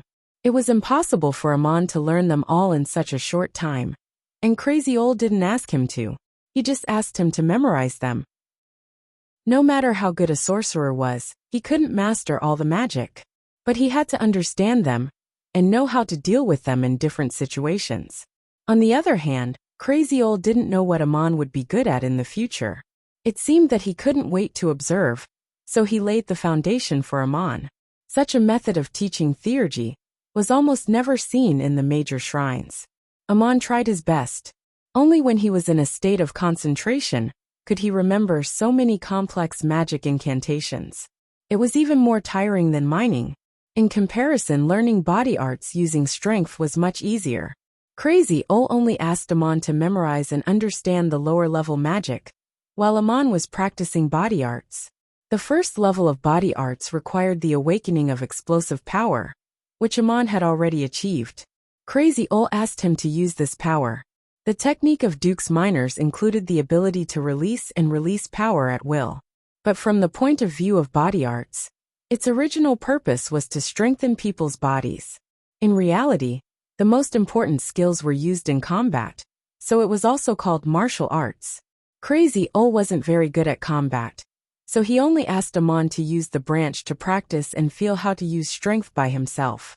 A supreme sorcerer like him didn't need to fight with swords. In fact, many mages believed that it was against their noble status to engage in rough combat. Many important combat experiences could only be mastered through actual combat. Crazy Ol couldn't teach too much. As for strength, accuracy, agility, and endurance, Amon could practice them in his spare time. Amon felt mentally exhausted. If he hadn't practiced magic a while ago, he wouldn't have been able to remember the content of the magic Crazy Ol taught him. But his body was getting stronger and stronger, and he felt more relaxed and comfortable. But after Shog left Duk, Amon suddenly fell ill. Amon had no concept of illness. He had never been sick since he was a child, so this illness came suddenly and strangely. He often felt cold and feverish, as if he had just taken a bath in a cold spring 2 years ago. What was strange was that 2 years ago he accidentally fell and hurt his leg, and 1 year ago he accidentally sprained his shoulder and back. These injuries had long since healed, but now they seemed to be acting up again. The old injuries were always aching, and it was unbearable. He tried not to show it on the surface, because he didn't want his father to worry. But secretly he was suffering. When he practiced body arts, he almost couldn't control the iron rod accurately. Crazy Ol cast a healing spell on him. An 8th-level sorcerer's healing spell could only relieve Amon's pain, but it couldn't cure the illness. All kinds of minor ailments kept acting up. Amon didn't know what was wrong with him. He wasn't afraid, but he was worried. Crazy Ol, on the other hand, seemed happy. Chapter 20. Nietzsche had traveled to many city-states on the continent and experienced many wars. When he became a supreme sorcerer, he observed many wars in an almost cruel way. He secretly made cold and meticulous statistics of casualties and discovered a problem that had been overlooked. The death rate of a level 1 swordsman seemed to be a little higher after going through a long and continuous battle. Although it was lower than that of an ordinary warrior, it was clearly much higher than that of a level 2 swordsman. This was not proportional to the difference in strength between them. For example, in a war involving tens of thousands of people, Nietzsche calculated that the casualty rate for ordinary warriors reached 35%. The casualty rate for first-level warriors reached 20%. The casualty rate for second-level warriors was only 7%, and the casualty rate for third-level warriors was only 5%. This result was obviously abnormal. As practitioners of body arts of the same level, the difference in strength between a first-level warrior and a second-level warrior was not that big, and the difference in fighting skills was even smaller. Crazy Ol continued to study this problem, looking for battlefields. He went wherever there was a large-scale bloody conflict. He was like a bloodthirster. Gradually he discovered a detail. First-level warriors who were well-versed in controlling their strength were prone to illness. After a long period of fighting, they were troubled by all kinds of diseases and injuries. and even old injuries that had existed for a long time. This was easily overlooked in the cruel environment of the battlefield. If they relied on their extraordinary willpower, strong physique, and a little bit of luck, these people would often advance to the second rank of swordsmen if they managed to pull through. Crazy Ol followed this clue and did more research. He found that second-level warriors would be troubled by physical factors before they could advance. Most people thought this was a normal phenomenon in the practice of body arts. Ordinary people's bodies could not adapt to the extraordinary strength, and they needed a strong will to persist in training until they reached the second level of body arts. Only then could they strengthen their bodies to adapt. This view was not wrong, but no one noticed the unusual regularity. Crazy Ol, however, concluded that this was an inevitable test in the practice of body arts, which manifested in the exposure of all the hidden injuries in the body. If one's body was not strong enough, he could not pass this test. But if he appeared on the battlefield, the situation would be serious. It was not just a matter of passing the test. First-level warriors who rushed to the front line were naturally not nobles. They were all civilians who were lucky enough to practice body arts and were recruited to the front line. They had to appear in the fiercest places of battle, and they needed military achievements to change their status. Therefore, the high number of casualties did not attract too much attention. Crazy Ol called this test the purity of the body. Thinking of all the tests one had to face in the process of practicing magic, Crazy Ol guessed that there must be something in common and regular. He told his student Bear about it. Now, through the results of Bale's research, he had awakened the power of two sides in Amon and confirmed it with this child. Crazy Ol's words enlightened Amon. He no longer worried about his condition. After all, this was not the first time he had been tested on a battlefield. Crazy Ol added, "You have to pass this test before the disaster comes. I was worried if you could make it in time. I didn't expect you to take this step. I'm relieved now." Crazy Ol mentioned the disaster again. Amon couldn't help but ask, "What disaster? Isn't Maki's death a disaster?" His neighbor was killed in front of him. The disturbance in the town and the tears and worries of Maki's family were already a disaster in Amon's eyes. Crazy Ol shook his head.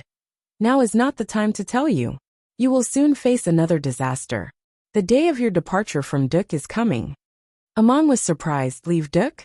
That is not allowed by the town law. And I'm not a supreme sorcerer yet. And what about my father?" Crazy Ol sighed. "Don't worry about that. It's useless. Everyone here has his own destiny, and you have yours. In fact, from the moment you extracted the god's tear and Faol claimed that you offered it to the goddess Isis, you were destined to be punished by the kingdom." Amon did not understand. The kingdom's punishment? Crazy Ol sneered. "Dusty and Shog will pretend that they don't know, so they won't be held responsible. It was you who offered the god's tear to the goddess Isis. But now Maria should have arrived at the temple of Isis and become the adoratress. The news of how she got the god's tear in Duk must have been made public. The Hittite kingdom will not protest in public, nor will they pursue the matter. But there must be people who are dissatisfied in secret. A miner extracted the god's tear, but did not report it according to the law. Instead, he offered it to the shrine of the neighboring Hittite kingdom. This is a serious crime. If we don't punish him, how can we prevent similar things from happening again? If we can't punish Roddik, why can't we punish you?" Amon frowned. "How will the kingdom punish me?" Crazy Ol said, "Find another crime. You will be beheaded if you violate some law or oracle. Otherwise, how can you warn the others? That's easy to figure out." Amon took a deep breath. "Decapitation? When?" Crazy Ol said, "Roddik hasn't left Hittite yet. I'm afraid the news will get out.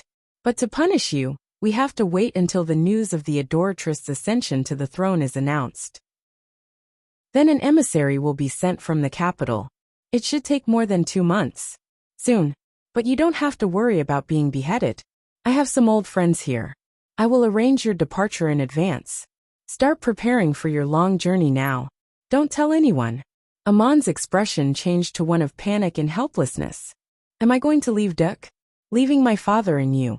He was just a boy who had never traveled far. He did not know what to do when he heard the news. Crazy Ol patted him on the shoulder and said, My child, you will grow up one day. I have taught you so much. Do you think it's just for you to be a clerk in Duk? The world is big. Don't forget your promise to me. Unravel the secrets of the gods. As for here, I will arrange everything. When the storm is over, you can come back. Amon said, I can come back? Well, that's good. But Crazy Ol interrupted him. But you haven't learned more, have you?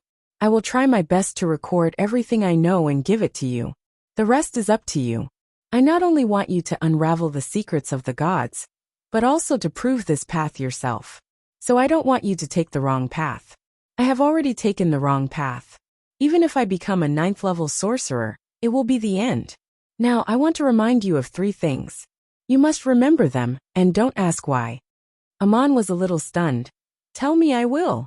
The 3 things Crazy Ol told him were very special. First, no matter how strong Amon would become in the future, he should try not to kill people directly. It was not that he could not kill people, but he should try to avoid killing people directly. There was a big difference between the two. If he had to hurt people directly, including living beings, he should try to use as little force as possible to achieve the same effect. Second, no matter how big the disaster was, he should try not to make people hate him. If it was inevitable to make some people hate him directly, then he should make more people feel grateful to him and respect him from the bottom of their hearts. Third, if the above 2 points brought him confusion and went against his beliefs, or if he had no choice between life and death and had to kill people directly, he could stop thinking about it and not feel conflicted. It was easy to remember these 3 points but difficult to understand. Amon blinked his eyes and thought for a long time. Since Crazy Ol did not allow him to ask why, he asked another question. You want me to avoid killing people directly, but why did you kill Maki that day and use so much force? There seemed to be a deep helplessness in Crazy Ol's eyes. These are the things I want you to remember. As for me, it doesn't matter anymore. Child, do these 3 points give you any sense of familiarity? Amon shook his head. I can't remember. It's the first time I've heard of it. Crazy Ol said. It's also the first time I've told someone this. It was mentioned in Bear's message, but he didn't explain why. Amon, give me that branch of yours for a few days. I need to rework it. Crazy Ol changed the topic. The branch was of course Amon's iron rod. Amon gave the rod to Crazy Ol. When he got home, he thought about what they talked about today. He was not only worried about the disaster in the future, but also curious and yearning. He was silently preparing for the long journey. In fact, there was nothing to prepare. He did not know where he was going, and he was more concerned about what would happen to his drunkard father after he left. He had to take the Aquaticore with him, and he planned to keep the other 20 parangons, enough for his father to use for several years. Crazy Ol promised to take care of things here. After all, he could come back again, so there was no need to worry too much. The 3 things Crazy Ol told him to remember were mentioned in Bear's message, but when he recalled Bear's message last time, he did not mention them. It seemed that at least he did not tell Amon everything. What else did he keep? A few days later, Amon's illness was cured. All the ailments disappeared naturally. That night, Amon was sitting at home. For some reason, he felt that every muscle and every pore in his body was so comfortable. Even his every breath was so joyful. This was the body that truly belonged to him. Only in this way could he use the awakened power in his bloodline without any awkwardness. He had passed the test of body purity, and his body arts had advanced to the 2nd level. According to Crazy Ol, Amon should continue to practice 2nd level magic. Amon wanted to go to the charcoal forest, but since that was the case, he went to Crazy Ol's house to tell him the news and ask him how to practice 2nd level magic. When he came to the gate of Crazy Ol's yard, he felt something was wrong, as if there was an invisible force blocking the gate. As soon as Amon touched the force, he heard a voice in his ear. Mr. Nietzsche, is the man outside the boy you were talking about? It was the voice of an old man, not from the town. Then Amon heard Crazy Ol's voice in his ear. Yes, Goliath, he is Amon. It turned out that Crazy Ol had a guest, Goliath. Amon had never heard of this name. Amon only heard the question and the answer, and then there was no sound. The force in front of the gate had no intention of letting him in. Obviously, Crazy Ol and Gollier didn't want Amon to hear what they were talking about, nor did he want him to disturb them. Amon stood in the corner of the yard and waited quietly. Not knowing what Crazy Ol and the guests were talking about, Amon suddenly heard Goliath's voice saying agitatedly, "Nietzsche, please don't offend the gods in front of me. I have my beliefs, my principles. Please stop talking about the prophecy of the catastrophe." Chapter 21. Perhaps Goliath was too excited that his voice broke through Crazy Ol's barrier. Amon could not hear the rest of the conversation. Only the two of them in the room could hear it. Crazy Ol sat there with a goblet of wine in his hand. He made a downward gesture. "You don't have to believe me, but when the day comes, I hope you will remember what I said and be prepared for it. Let's not talk about this. I've been living in Duk all these years, and we've been living in harmony. I've even helped you a little, am I right?" Goliath bowed. "When I first met you, I was only a 5th level mage. You didn't cause me any trouble. You even helped me a few times, and gave me many pointers. Otherwise, I wouldn't have become a supreme mage so smoothly.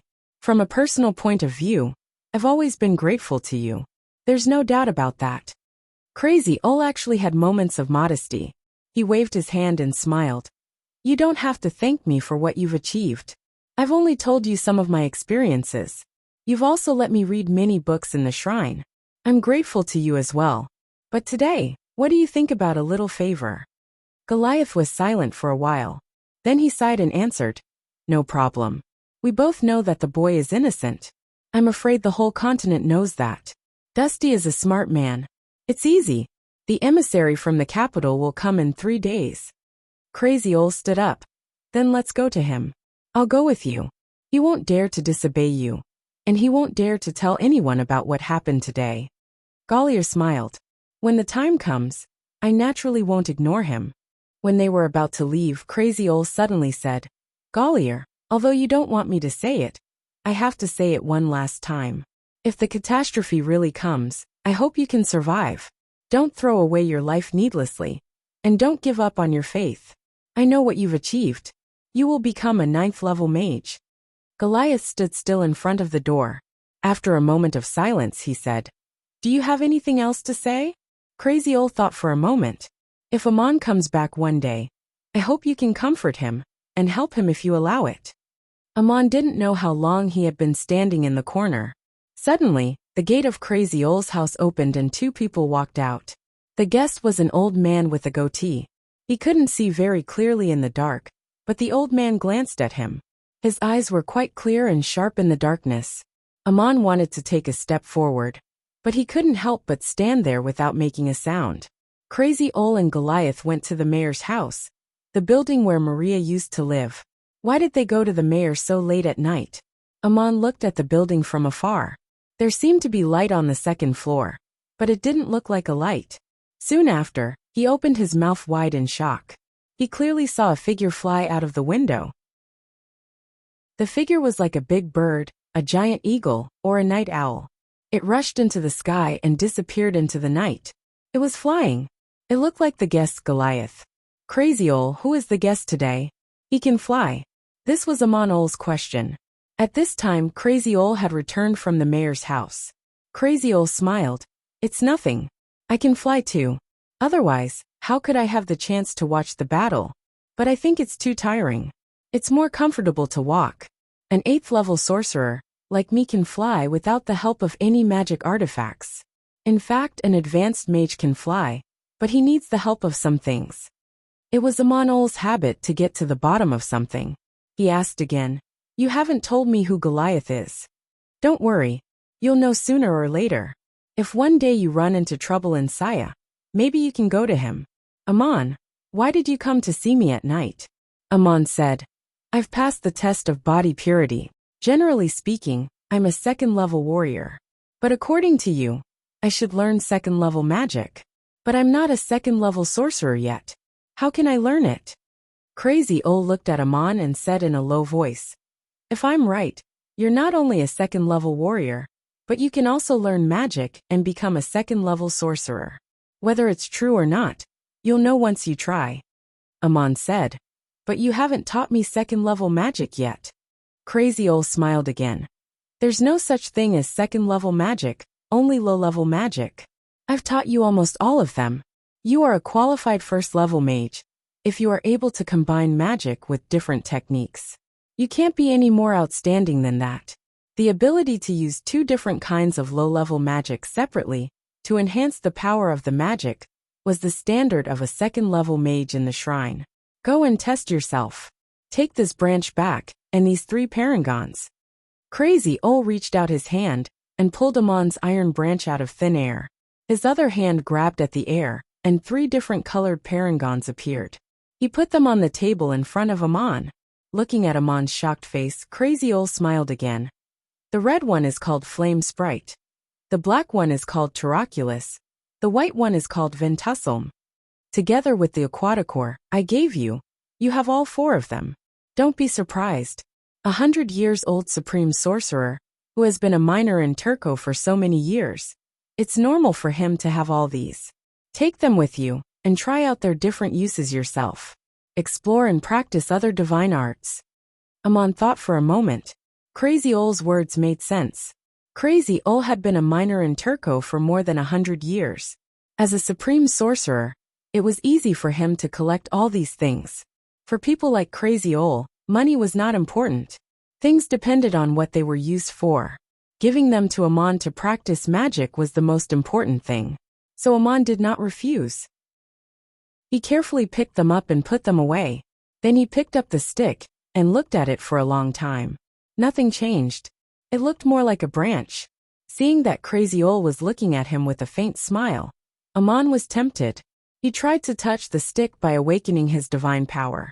It felt different in some places. So he used his hands to break every knob on the stick.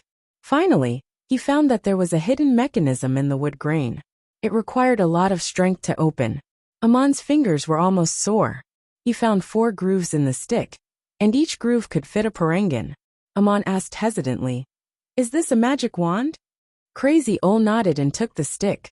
Sorcerers and mages use the same wand. But as a young low-rank sorcerer, holding a wand is like announcing your identity to everyone. It's no different from seeking death. So I changed the stick into a wand. The material of the wand has been changed, but it can still be used as a weapon. It took me a lot of effort to set the parangan. I even destroyed the parangan to cover it with a complete shell. It's hard to tell that it's a wand unless you're a supreme sorcerer. Even a 9th-level sorcerer won't notice it if he's not paying attention, as long as you don't use the wand to cast magic in front of them. There are 5 grooves in total. The 4 hidden grooves on the body of the wand can be set with all kinds of parangons. Of course, you can set all 4 parangons in it. It's the most versatile way. There's also a very hidden groove on the head of the wand. Even if you know it, you won't be able to open it unless you're an advanced warrior and an advanced sorcerer at the same time. I can't even open it after I finish the work. I'm afraid only the gods can find it. If possible, this groove is for you to set the god's tear in the future. If you set the god's tear in the wand, you can't set other parangons in the other 4 grooves. You have to set the Aquaticore, the Flame Sprite, the Taraculus, and the Ventussalamander in sequence. It's the same structure as the wand of the Sentinel of Isis, but it looks different and the effect may be different. You know I'm a supreme sorcerer, but you don't know that I'm probably the best craftsman on the continent. The twig in your hand is the proudest work of my life. Crazy Ol finished his speech in one breath. His hands caressed the iron wand, and his face showed a little bit of pride. If it were an ordinary mage who saw these crystals and this wand, his jaw would probably drop. However, Amon had been shocked too many times recently.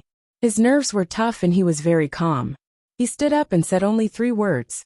"Thank you." Crazy Ol waved his hand. It's hard to say who should thank whom more. It's me who led you to the most difficult path in the world. Amon, so what? Do you think I'm not willing?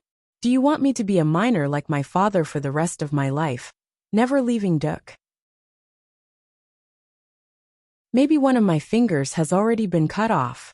Crazy Ol looked at Amon, as if he was studying something. Amon, you are a child who can hide things in your heart, just like this iron stick can hide a parangan. No one can tell it's a staff. But you've had a question for a long time. It's about me.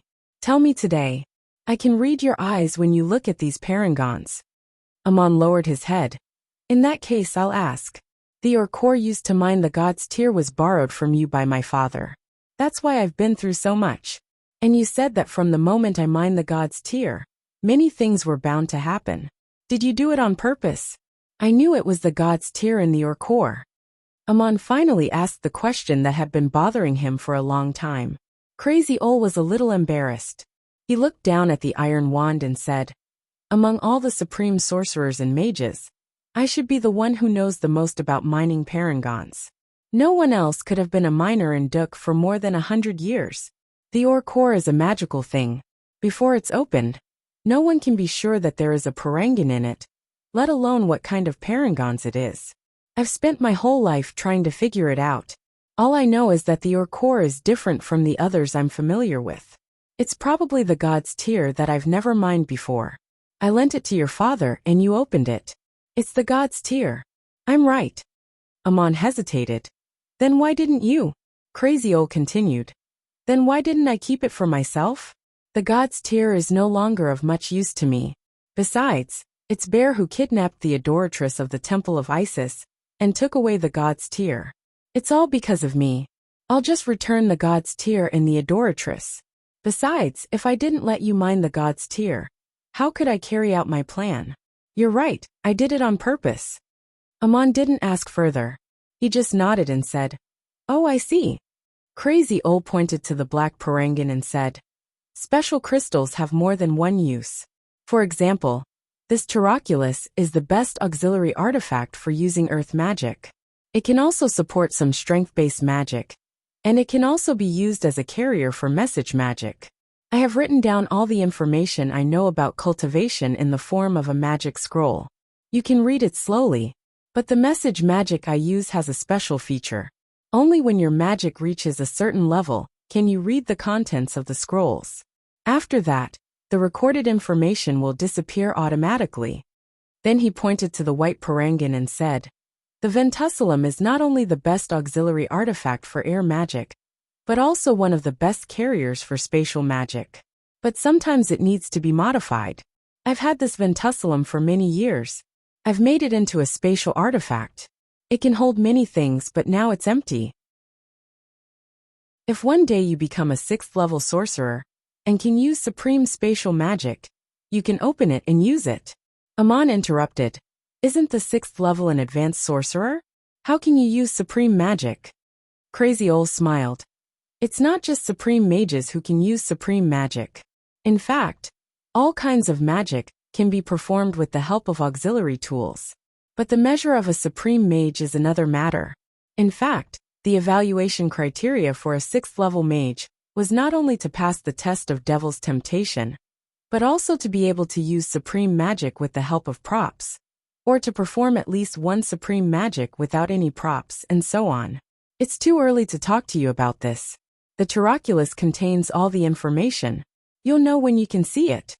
Amon suddenly felt that there was something wrong with Crazy Ol's behavior today. It was as if he wanted to explain everything at once. He couldn't help but ask, what's wrong with you today? Am I leaving immediately? Crazy Ol. Poor child, you're so smart. You'll be banished tomorrow morning. Today is your last night in Duk. There are a few things I'll tell you tomorrow when I send you off. Now I want to ask, have I ever said that you're my student? And have you ever called me teacher? Only now did Amon realize that he had never called Nietzsche teacher. He had always called him Crazy Ol, not because he was disrespectful, but because he had been used to it since he was a child. Hearing this, he hurriedly stood up, knelt down and kissed the soil in front of Crazy Ol's feet.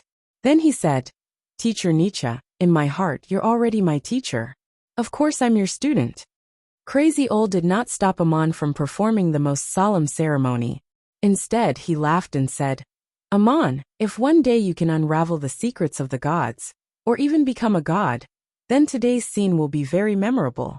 Or rather, it will be very ironic. I've recorded this scene in the Taraculus. Child, you don't have to call me teacher. In fact, I haven't taught you much, and I don't want you to become my student or another me. I just want you to fulfill my wish. It seems that no one can teach you this. Sorry to trouble you. Amon replied respectfully. I won't forget. Crazy Ol seemed to be full of emotion. Who can tell whether you'll forget or not? I've recorded 2 pieces of information in the Taraculus that will never disappear. One is the scene of you kneeling in front of me. As for the other, it's related to Maria. Do you want to take a look? Amon was curious. Maria? I want to see it. Crazy Ol said.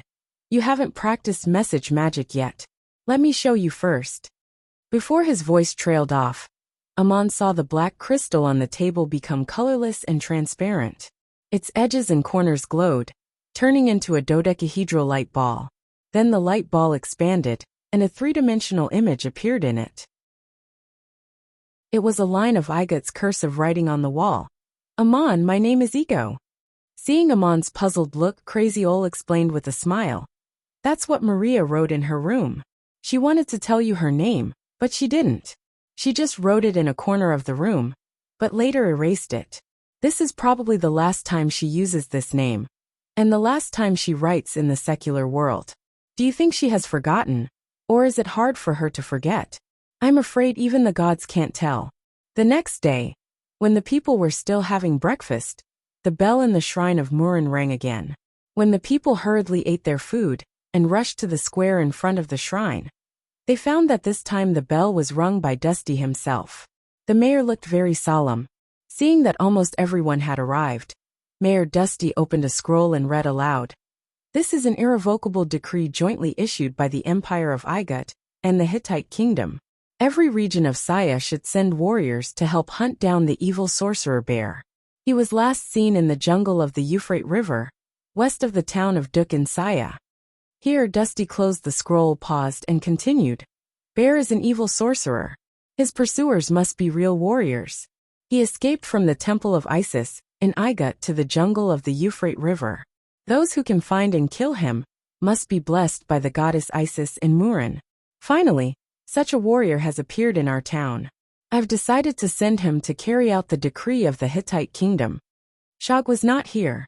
Except for Crazy Ol and Amon, only Mayor Dusty could read. No one noticed that the parchment in his hand was very old. It was a decree from 30 years ago. Chapter 22. 30 years ago, when the Empire of Igut learned that Bear had crossed the border of the Cape States and fled across the Saya Desert to the Euphrates Valley, not only did the Empire of Igut mobilize a group of mages and warriors to pursue him, but it also issued an official document requesting the Hittite Kingdom, especially the city-states near the Euphrates Valley, to assist in the hunt. So the Hittite Kingdom issued a decree and symbolically sent it to all the states. This was more or less a perfunctory one. It only asked the states to send warriors to pursue Bear. But it did not say what would happen if they did not send warriors.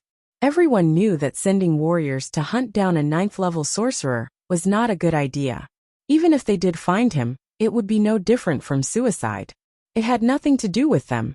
The most they could do was to send a message to their superiors. The town of Duk also received the decree. How could they have any information about Bear? It was impossible for them to send blacksmiths to hunt down a supreme sorcerer. So they did not take any action. Of course, no one would pursue the matter. Later on, the Temple of Isis announced that Bear had been killed by Troni, but the authorities were very secretive about the matter. No one was willing to mention Bear's name again. So the matter was over and became history. Unfortunately, there was a tale that no one noticed. The decree issued by the Hittite Kingdom was irrevocable, and they forgot to revoke it later. In fact, no one needed to do anything else. The matter was over. No one would go after a supreme sorcerer who had disappeared a long time ago. What was more interesting was that the town of Duk only received the decree to assist in the pursuit of Bear. The Empire of Igut did not inform the Hittite Kingdom that Bear had been killed, and the Hittite Kingdom naturally did not spread the announcement that had nothing to do with them. In theory, the town of Duk knew nothing about it. But in fact, the people of Duk did not know anything about it. They had never heard of the decree 30 years ago. Except for Crazy Ol, no one even knew who Bear was. Today, however, Dusty had publicly announced the decree, and it was still in effect. The townsfolk were surprised. Who was Baal? Judging from the mayor's words, it seemed that it was a sorcerer who was wanted by the Egyptian Empire and the Hittite kingdom. He must be a very difficult person to deal with. With so many mages and warriors, was there a need to send someone from a small town like Duk? Why was the mayor so enthusiastic? Even if he wanted to flatter her, there was no need to use this kind of thing to show off, right? While they were looking at each other and whispering to each other, crazy old Nietzsche stepped forward and asked, "Mayor, you said that there is such a brave warrior in our town. Who is he?" Dusty pointed at someone in the crowd expressionlessly and said, "The one who is blessed by the gods. We have all witnessed the miracle with our own eyes.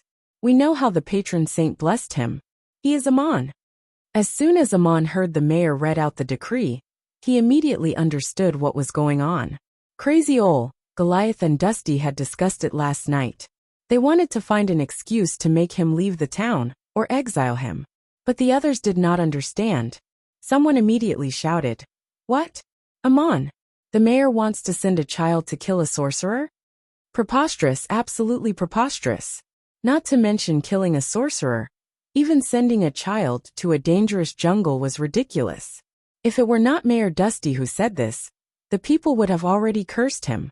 Mayor Dusty asked coldly, "Oh, so you're the one who's going?" This sentence dispelled most of the questioning voices. But there was one person who walked out shakily and knelt down in front of the mayor. "Sir, please send me." This man was Amon's father. It was rare that he did not drink too much today. Mayor Dusty looked at him and asked emotionlessly, "Are you a warrior? Have you ever received special favor from the Sentinel Goddess?" "I'm sorry, but I've decided. I will send Amon." Amon's father's lips trembled. He wanted to say something, but Amon and Crazy Ol helped him up and whispered something in his ear. He was shocked to hear this, but he nodded in the end. So it was decided. Amon, as the warrior of Duk, would go deep into the jungle to hunt down the evil sorcerer bear and carry out the decree of the kingdom. The mayor only gave Amon 2 hours to go home and pack up. No one was allowed to see him out of the town. As a supervisor, Dusty accompanied Amon home after the crowd dispersed. In Amon's memory, it was the first time that the mayor had stepped into his yard. Amon was the warrior chosen by Duk, so he deserved the honor. The mayor gave him a bag of money and a knife in the name of the whole town. Warriors also needed to spend money to buy things. At the same time, they also needed weapons. The saber given to Amon by the mayor was naturally made of fine iron. It was both sharp and tough, resistant to wear and tear, and not easy to break. The only drawback was that it was a little small, less than a foot long. It would be better to use it to skin the prey than to hunt down the sorcerer. Amon did not have many things with him. He only brought the twig and 2 leather bags. One small bag could hold valuables, and the other big bag could carry a lot of things on his shoulder. He wanted to leave the 20 parangons he had with him to his father, but his father insisted that he take half of them with him. He would need money if he went out. Mayor Dusty said, "The town should pay for Amon's expenses. I've brought the bag of money." Amon's father opened the bag and found 5 parangons, 5 gold, 10 silver and dozens of copper coins. Amon took a look and took out the 5 parangons. "Father, these are for you. I'll take the rest." His father shook his head. "You'd better take all the parangons. It's more convenient." Dusty couldn't help but interrupt. "Old drunkard, you don't know much about the outside world. In many village pubs, a glass of wine costs only 1 copper coin. If you pay with a parangon, you can even buy a pub. You have to bring change. It's convenient and less troublesome." A parangon was equivalent to 20 gold baht. The weight of a gold coin on the continent was 1 stok, and the weight of a silver and copper coin was half a baht.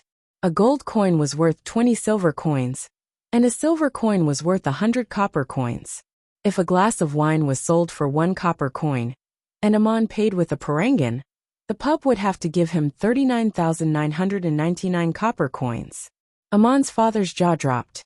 It cost him a silver coin to buy a bottle of wine in Duk. His small glass could only hold 5 glasses at most.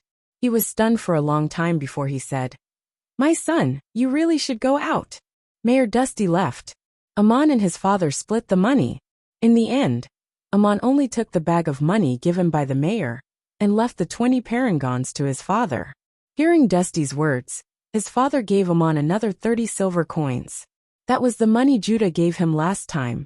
Crazy Ol and Amon both told the drunkard that the mayor was just looking for an excuse to let Amon leave the town, because Shag wanted to get back at Amon.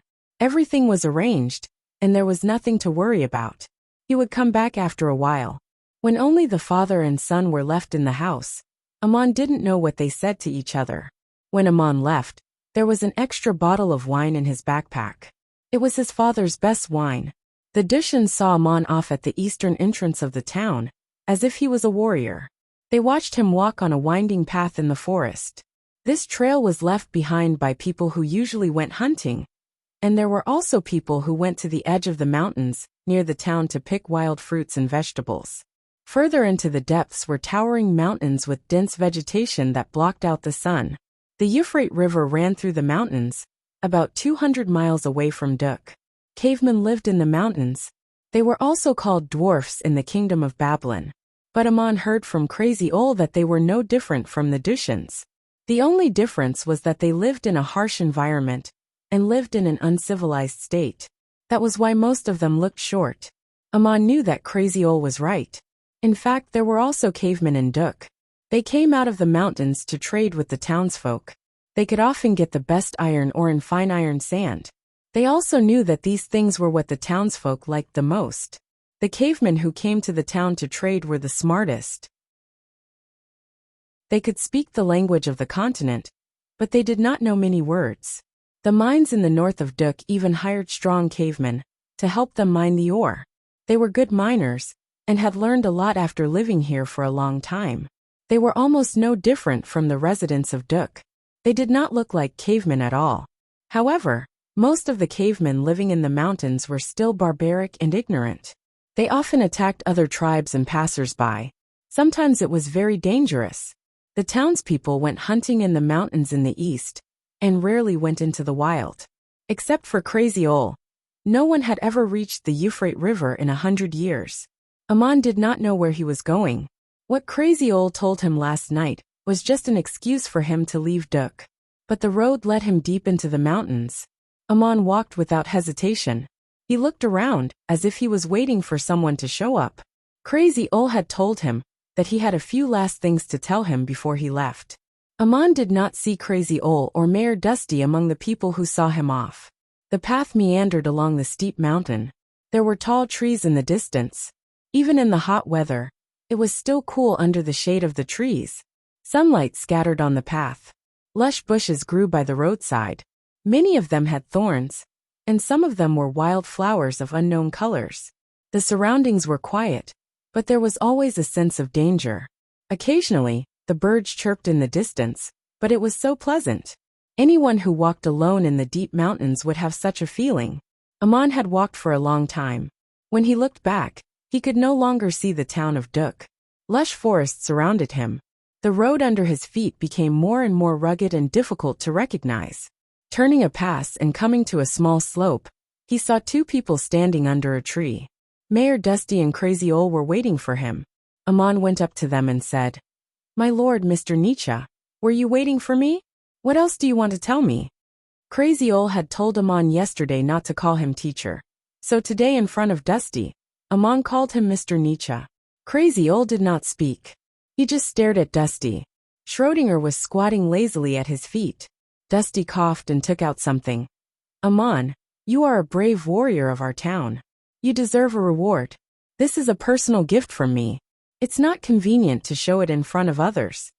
Crazy Ol added indifferently, "This is a personal gift from Roderick to Mayor Dusty, as a token of appreciation for the gods Tyr and Duk. I think it's reasonable for Mayor Dusty to give it to you. He received a lot of things from Duk, but you only got 30 silver coins and almost lost a finger." Since there was no one else present, Crazy Ol spoke bluntly. It was the first time that Amon saw the mayor blush. The mayor handed over 2 certificates in an exquisite waterproof leather case, signed and issued by Roderick, the governor and chief priest of the city of Cape of the Egyptian Empire. The certificates were written on high-grade agate papyrus. which was made from a kind of grass growing on the banks of the Nile River. It was the most convenient writing material, and one of the most important exports of the Empire of Igut to other parts of the continent. The high-grade papyrus that Amon saw was usually used to write official documents of the empire. Amon was literate and could recognize that one of them was a certificate of identity for Egyptian citizens, but the column for the name was blank. At the very end, the signature of Roderick and the seal of Straight City were correct.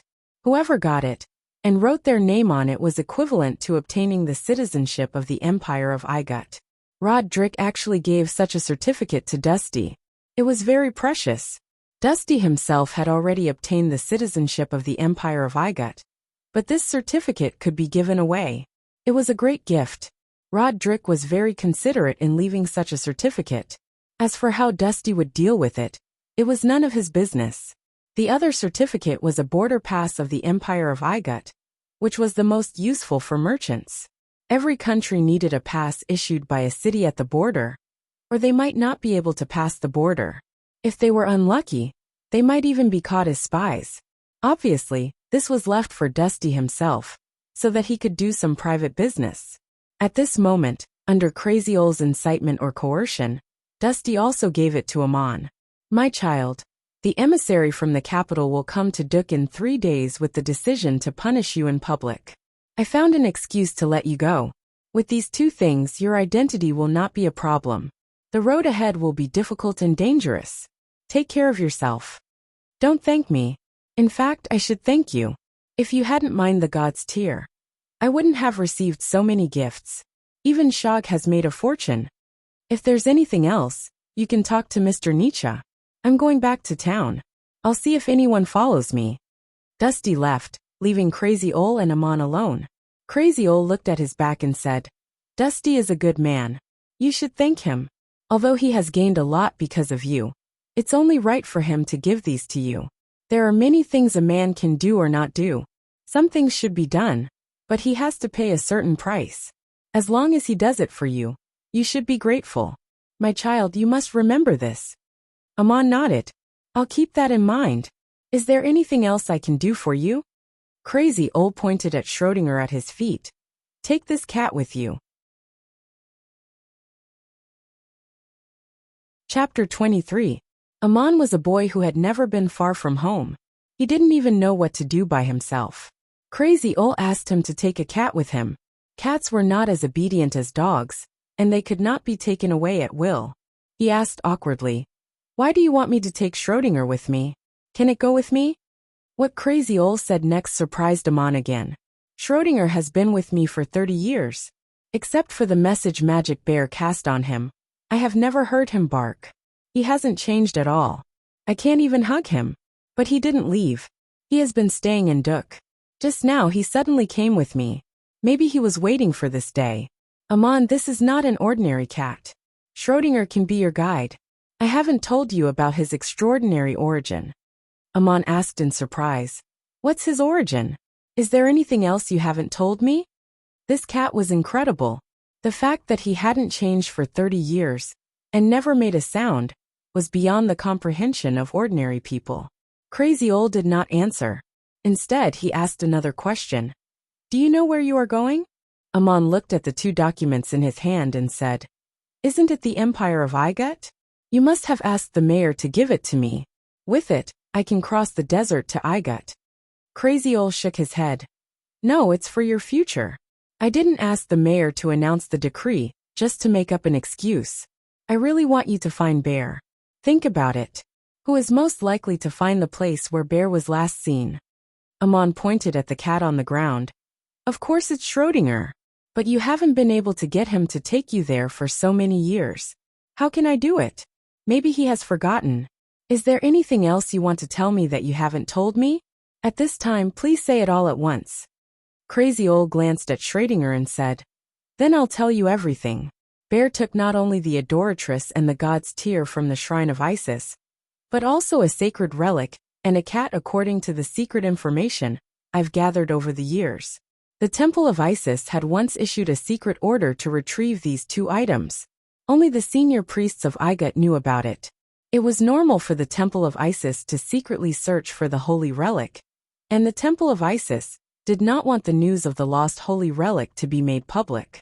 But why would they search for a cat? And why would Baal take the cat away? There must be something more to it. Although Baal didn't tell me, I guessed that the cat must be Schrödinger. But in the past 30 years, I have never been able to solve this riddle, and Schrödinger has never paid any attention to me. To tell you the truth, I have tried many times to find Bear's whereabouts through Schrödinger, but I have never succeeded. It seems that the cat likes you. I saw you holding it, and that is the most surprising thing I have seen in the past 30 years. Next, you should practice the second-level magic. The test you will face is faith. I have only explored the secrets of the gods to this point. My child, this is a difficult path.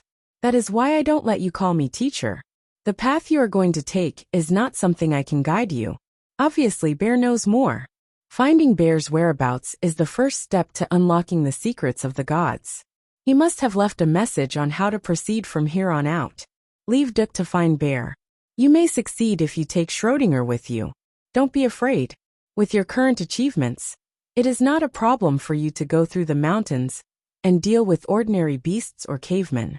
I hope you won't regret it in the future. Crazy Ol gave a long speech and patted Amon on the shoulder. Amon bowed his head. I'm not afraid, and I won't regret it. Crazy Ol let out a long sigh of relief. My child, I was right about you. Now try to see if you can take Schrödinger with you. If you can, there is hope that you can find Bear. How? Crazy Ol stood aside. Amon took a few steps forward and turned back. Kitty, kitty, come with me. Schrödinger, come with me. Good kitty, let's go. Schrödinger ignored Amon for a long time, but it just turned around and squatted down again. It seemed to be very arrogant, pointing a front paw at Amon, like a noble summoning a servant to support him. This dirty, lazy, greedy and fat cat was not small. Amon was stunned. He walked over and picked up Schrödinger. Schrödinger yawned, then curled up and fell asleep. Crazy Ol smiled bitterly and pointed at the big leather bag that Amon was wearing. Amon gently put Schrödinger into the bag. The space was just enough for the cat, and the opening was not big enough to suffocate the cat. Amon, I have one last thing to tell you. Please remember and do as I say. Don't rush to find Bear. Go east from here. No matter how dangerous it is, don't look back. 3 days later, look around and wait for the highest mountain you can see. When the third layer of cloud is under your feet, find a place to practice magic. The most important ones are water and air magic. You can use the aquaticore and ventusselt to embed them into your staff. Then you can embed the other 2 standard parangons. You've already mastered the low-level water element magic very well. With the ventusellum, it's not difficult for you to learn air element magic. But most mages tend to be proud of the wonders of power, and forget how insignificant the power of their own magic is compared to the power of the elements in nature. So when you practice these 2 magic, don't try to reach the highest level. Pay attention to how to resist, use and protect yourself in the face of the elements. If you can control a drop of water, you must learn how to prevent it from being scattered in the river. You will be an excellent sorcerer when you learn this. Your second-level body arts will also reach the peak. Whether you can do this or not, don't leave the top of the mountain for now. Pay attention to the clouds in the west. When the clouds are thick and don't disperse, find a place to hide. Don't let the lightning strike you. Wait for the clouds to disperse and the thunder to stop. Then you can take Schrödinger to find Bear. This is what you must remember. Crazy Ol's last words seemed to come from the sky. Amon looked up in surprise and saw that Crazy Ol had already flown away. His body brushed against the treetops like a giant bird. When he disappeared, a voice came from nowhere. Amon, if you can't find Bear, kill the cat and eat it. It's all up to you. Amon walked alone through the mountains all the way to the east. There was no road under his feet. He tried to choose the best path. With the heavy iron staff in his left hand, and the sword given to him by the mayor in his right, he cut through the thistles and thorns. It was impossible to go too fast in such a terrain. The mountains were getting steeper and more complicated. The ravines between the high peaks were getting deeper and deeper. If he didn't have extraordinary stamina and quick reflexes, he wouldn't be able to go far. Occasionally, he could see some trails in the lush forest, probably made by the cavemen. Amon didn't know how powerful he was, so he avoided them as much as possible to avoid conflict. He soon understood why Crazy Old taught him water magic first. People could go without food for days, but they couldn't go without water for a day. In the evening, Amon found a dry crevice in the mountain and prepared to rest. It was impossible to walk on this mountain path after dark. He cleaned up the surroundings and lit a campfire to cook something to eat. Then he remembered that he had no water, and he didn't bring a canteen. The water seemed to be not far away. From this side of the slope, he could hear the faint sound of running water in the deep mountain stream. But he didn't pass by it. Amon couldn't fly, so he couldn't get water from the stream under the cliff. Besides, the airflow over the stream was so complicated that even birds didn't dare to fly around. Fortunately, he could summon water elements and condense the water in the environment for his own drinking. It was convenient and clean. He wanted to take out a small pot and special beef floss from his backpack. When he opened his backpack, he heard Schrödinger burp and crawl out lazily with the smell of alcohol. He didn't bring any water, but he did bring a bottle of wine. His father gave it to him. Most of the wine transported to Duk by the merchants was of good quality. Even the most common wine cost a silver coin. His father usually bought it by the barrel. However, this bottle of wine was worth 15 silver coins. It was stored in a beautiful copper bottle. It was the best wine in Amon's house. In fact, no matter where you were on the continent, this was the best wine. Amon didn't know when the cork of the bottle was open, but Schrödinger drank it all up. It was such a luxury to bring this cat with him. But Schrödinger didn't look ashamed at all. Didn't it know that it had drunk 15 silver coins worth of wine in one gulp? Amon couldn't argue with a cat. He used magic to condense a pot of water out of thin air, and put the beef floss in it. The beef floss melted in the boiling water with a tempting aroma. It smelled like fresh beef soup.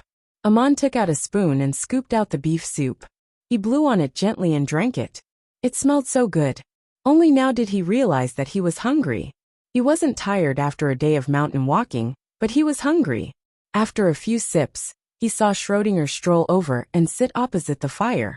It raised its front paw and pointed to the trees on the left. Amon also sensed something there, but Schrödinger obviously noticed it before him. Maybe it was the instinct of a beast. But this cat didn't look like a wild beast, but it was so sensitive to the environment that even Amon couldn't compare. Amon was always calm. Although he was a little panicked and scared, he just waved the branch quietly. A fine mist immediately rose up and condensed into bone-chilling ice crystals that flew into the thicket. Immediately after, a sound was heard as it rolled over a few bushes and quickly escaped.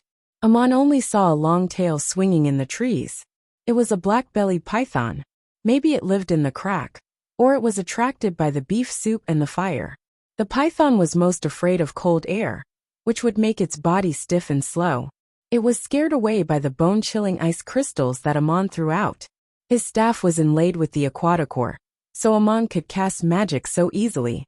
He was also shocked. He said to Schrödinger with lingering fear, "Thank you for reminding me." The scene looked a little funny.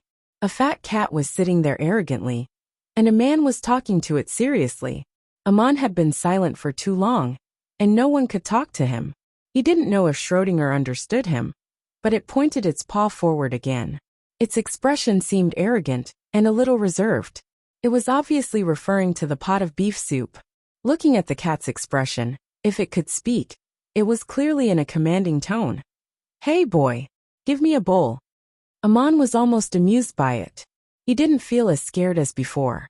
Although he knew that Schrödinger was a magical cat, it was too funny for a cat to act like this. He really couldn't help but want to laugh. He waved the spoon in his hand at Schrödinger and said, "I only have one spoon. When I'm full, I'll give you the pot."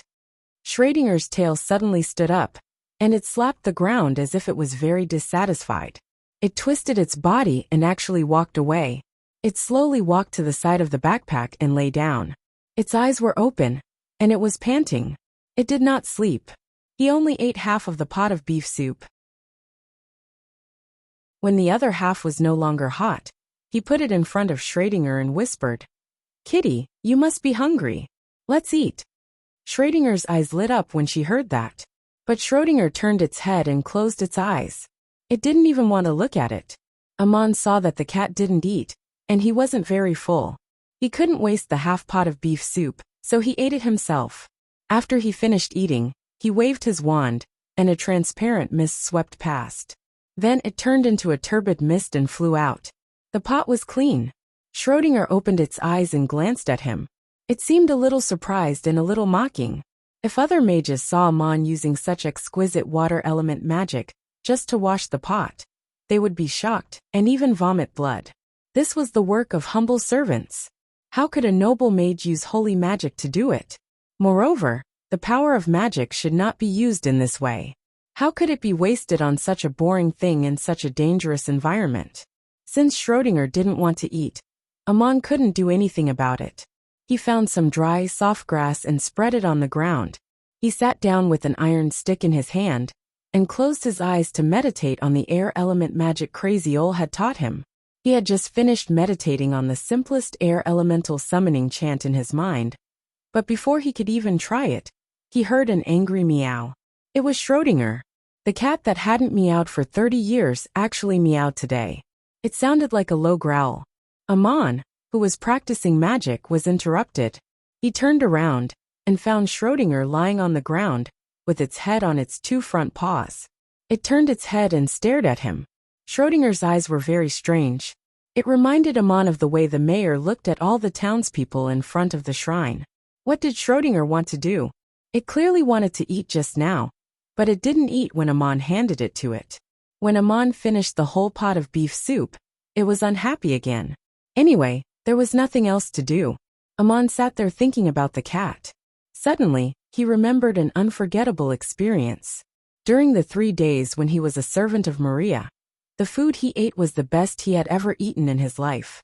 However, when Maria finished eating, she said, "Amon, these are for you."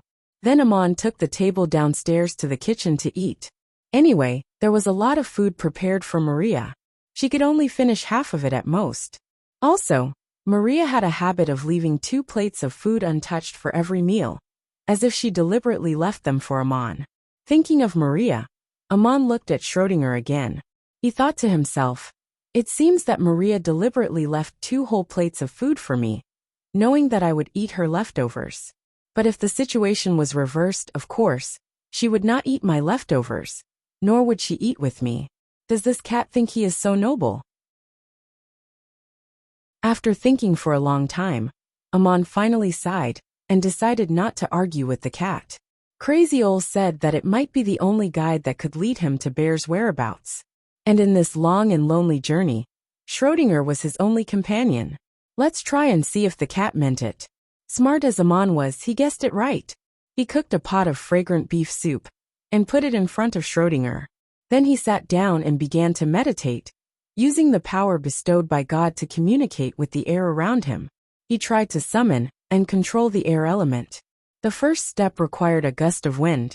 His staff was socketed with the aquaticore, the ventusolve, and 2 standard parangons. Soon he summoned a gust of wind and made it swirl in front of him. Then he controlled the wind to blow the bonfire into various shapes. It was a fun game. After playing for a long time, he remembered the next step of the air element magic. He waved his staff and created a transparent wind blade in the air, leaving a shallow mark on the ashes of the bonfire. He felt a little tired and decided to take a rest. He added enough firewood to the bonfire. When he looked back, Schrodinger had finished the pot of beef soup and was sleeping soundly in his bag. Only half of his head could be seen. How could this fat cat eat and drink so much? Chapter 24. It had been 3 days since Amon walked through the forest. Every time he rested, he would practice air magic according to Crazy Ol's instructions. With the experience of water magic and the help of the staff, Amon mastered the low-level air magic very quickly. Then he no longer used the staff to practice. It was much more difficult to practice with his own divine power. Schrodinger never walked alone. When Amon was in a hurry, it slept soundly in the leather bag. Every day, it only ate 1 meal in the evening, but it had to be specially cooked by Amon. Amon knew the cat's temper well, so he let it eat first, and then himself. Schrödinger seemed to be very satisfied. The deeper they went into the mountains, the more humid the air became. Although the change was very faint along the way, Amon, who was proficient in various low-level water elemental magic and practicing air elemental magic, was still keenly aware of it. To the north of Duk was the Saya Plateau, which was majestic and dangerous and very desolate. To the east, there were also steep mountains, but the vegetation was very dense. To the southwest, there were relatively low plains. The wind blowing from the ocean in the southwest directly passed through the plains. There was very little precipitation, so the dry Saya Desert formed to the south of the town. The sea wind met with the mountains in the northeast and formed convection, so there was a lot of rain and formed the Euphrates River. The terrain in the mountains was not suitable for people to live in, and the charcoal forest and the Saya Desert were not suitable for building towns. Duk happened to be on the edge of the transition zone, at the foot of the mountains in the southeast. There were streams for drinking, so it was not too dry, but the land was quite barren. As Amon walked east, the terrain became higher and higher. It was the zone where the sea wind was blocked and formed convection. Amon, who rarely saw rain in his life, encountered several consecutive rains.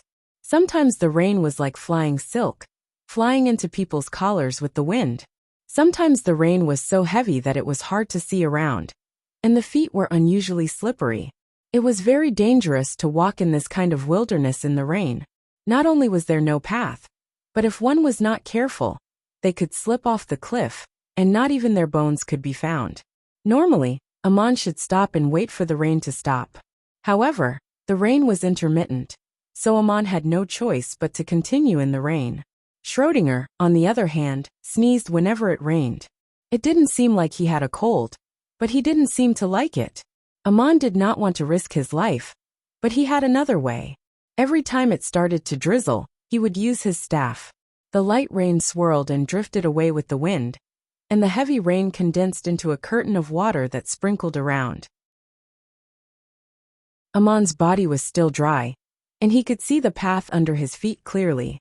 If other mages saw Amon using water and air magic at the same time just to walk in the rain, they would probably vomit blood again. Was it really necessary for a noble mage to walk so hard in the rain? Even if he had to go out in the rain, he could sit in a comfortable caravan. If he couldn't sit in a caravan, he could wear a waterproof cloak and boots, and let a strong servant accompany him with a big umbrella. The power of magic would run out, and it would take time to recover. It was the same as the physical strength of an ordinary person, and it was much more exhausting than physical labor. Noble mages did not torture themselves like this. If they knew what kind of staff Amon was using, they would not only vomit blood, they might even faint. Amon relied on this staff to walk through the mountains in the rain, and used two kinds of magic at the same time. At first, he did not regard it as a kind of practice. He only used it to avoid the rain, because Crazy Ol had told him not to use special parangons during his practice. He did not summon the water and the wind, but the power of nature. Crazy Ol's words came to Amon's mind. When you practice these two elemental magic, don't try to reach the highest level. You need to pay attention to how to resist, use and protect yourself in the face of nature. If you can control a drop of water, you must learn how to keep it in the river. Amon seemed to have found another way to practice magic, not to summon the wind and the rain, but to face the power of the wind and the rain, and to adapt to it with magic, so that he would not get wet. Thanks to the staff, he could practice like this. Amon walked alone in the mountains for 3 days and 3 nights, leaning on a heavy staff, and carrying a lazy fat cat on his back. When it rained, he cast 2 kinds of magic at the same time to avoid the wind and rain. It was a great challenge to his physical strength, energy, and magic. It was more difficult than any march on the continent. Although his body was dry, in the slippery and muddy mountains, sometimes he needed to climb rocks, and sometimes he needed to slash out a path with a knife. The coordination requirements for strength, agility, and endurance were quite high. This was actually the best kind of physical training, but it was not a combat technique on the battlefield. Along the way, they met several fierce beasts in the mountains. Amon finally realized that he was not the one to be afraid of. He waved the staff a few times, and the seemingly fierce beasts were all scared away. Amon did not hunt or chase. He remembered Crazy Ole's words and walked eastward for 3 days. He came to a high slope and looked around. Then he frowned and hesitated. Crazy Ole wanted him to climb the highest mountain he could see in 3 days. Obviously, there were 2 mountains, one on the left and the other on the right.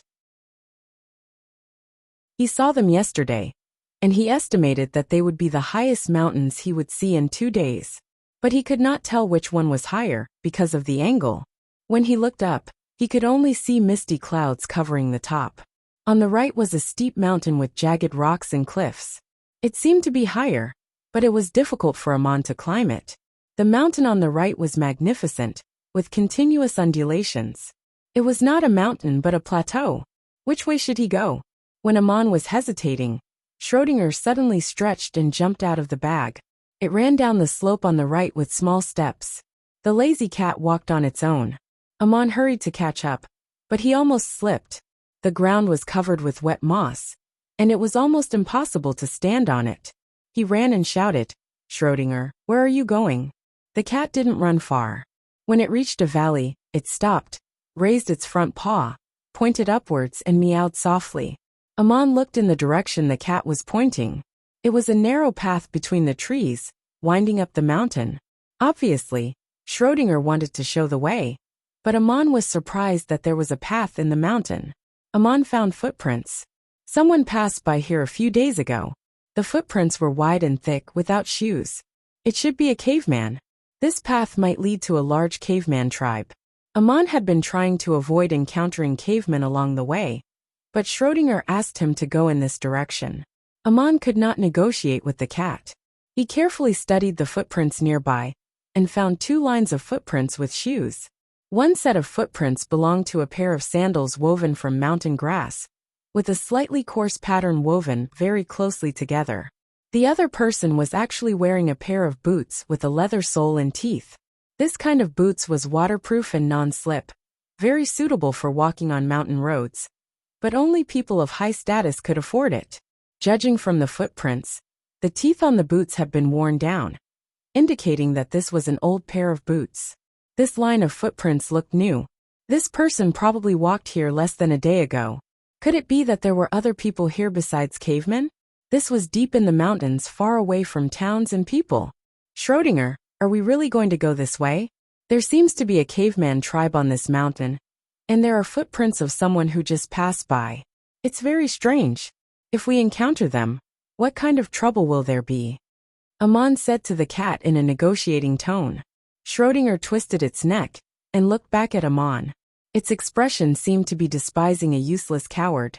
And then it squatted there and looked at the mountain road. Amon understood that Schrödinger wanted him to climb this mountain, so he picked up Schrödinger and put it in his leather bag.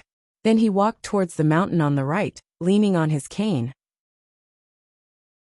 When he picked up Schrödinger, Amon had a feeling that this lazy and greedy fat cat had become a little thinner after 3 days of good food and drinks.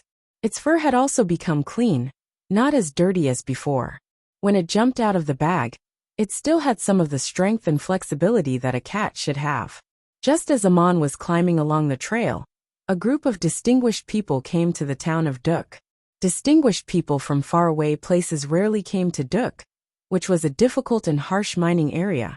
But recently it was very lively. Less than 3 months after Roderick's departure, the governor of Saya, Fermion Schmull, also came. The post road through the charcoal forest could only accommodate single-shaft carriages. When Schmull passed by in his luxurious double-shaft carriage, all other people in carriages had to dodge into the bushes on the side of the road to avoid him. Riding in such a carriage on the official post road was definitely a symbol of status and identity. Ordinary people, no matter how rich they were, would not be allowed to ride in the post station. But this time, Schmull's carriage was the first one in the front. It was accompanied by Shog, the priest of Duk, and Morton, Schmull's assistant. In the second carriage was Miser Randall, an envoy from the Hittite kingdom. He was an official of the Ministry of Justice of the Hittite kingdom, and also a 5th-level mage. He was not a big shot in the capital, but as a special envoy to Saya, he was very noble. Along the way, the local officials had to treat him with great care. The last carriage was spacious and comfortable. It was made of the best snow cedar wood, but it was not decorated too much. The roof was plain, and there was only a symbol of the shrine of Enril. It was Goliath's carriage. Cosman, the high priest, sat in the carriage with Goliath. There were also cavalry guards in front and behind the caravan. Such a procession had never been seen on the post road in the charcoal forest. Randall was very proud, even a little smug, as if he was a dragon returning to the sea. As an imperial envoy of the capital, his status was indeed extraordinary. He had only come to Duk to punish a minor, but he did not expect that the supreme mage Goliath would come with him. Who else could have such an entourage? As soon as Goliath arrived, Shmuel, the governor of Saya, also came with him. Everyone seemed to be serving him alone.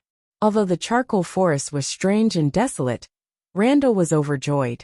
Shog, who was sitting in the first car, was also overjoyed. The priest's illness had been completely cured. He looked even more energetic than usual, almost radiant. He had gained a lot from this trip to the city. He actually had the chance to curry favor with Lord Randall, who came from the capital. Although Randall spoke very arrogantly, he still chatted with him about the local customs and resources. He was especially interested in the god's stone, and he showed some appreciation for him. Most importantly, he asked about Lord Randall's intentions. He was here to punish Amon and behead the boy in public. Since Maki's disappearance, Shog could not eat or sleep in peace. Amon had become a thorn in his side, but he did not dare to provoke him again. Now, all his troubles were solved, and he did not need to do anything. Lord Randall indeed appreciated him, especially when Shog told him that Amon had an aquaticore in his hand. Randall's eyes lit up and he asked, "Shog, what do you think should be done with Amon's belongings?"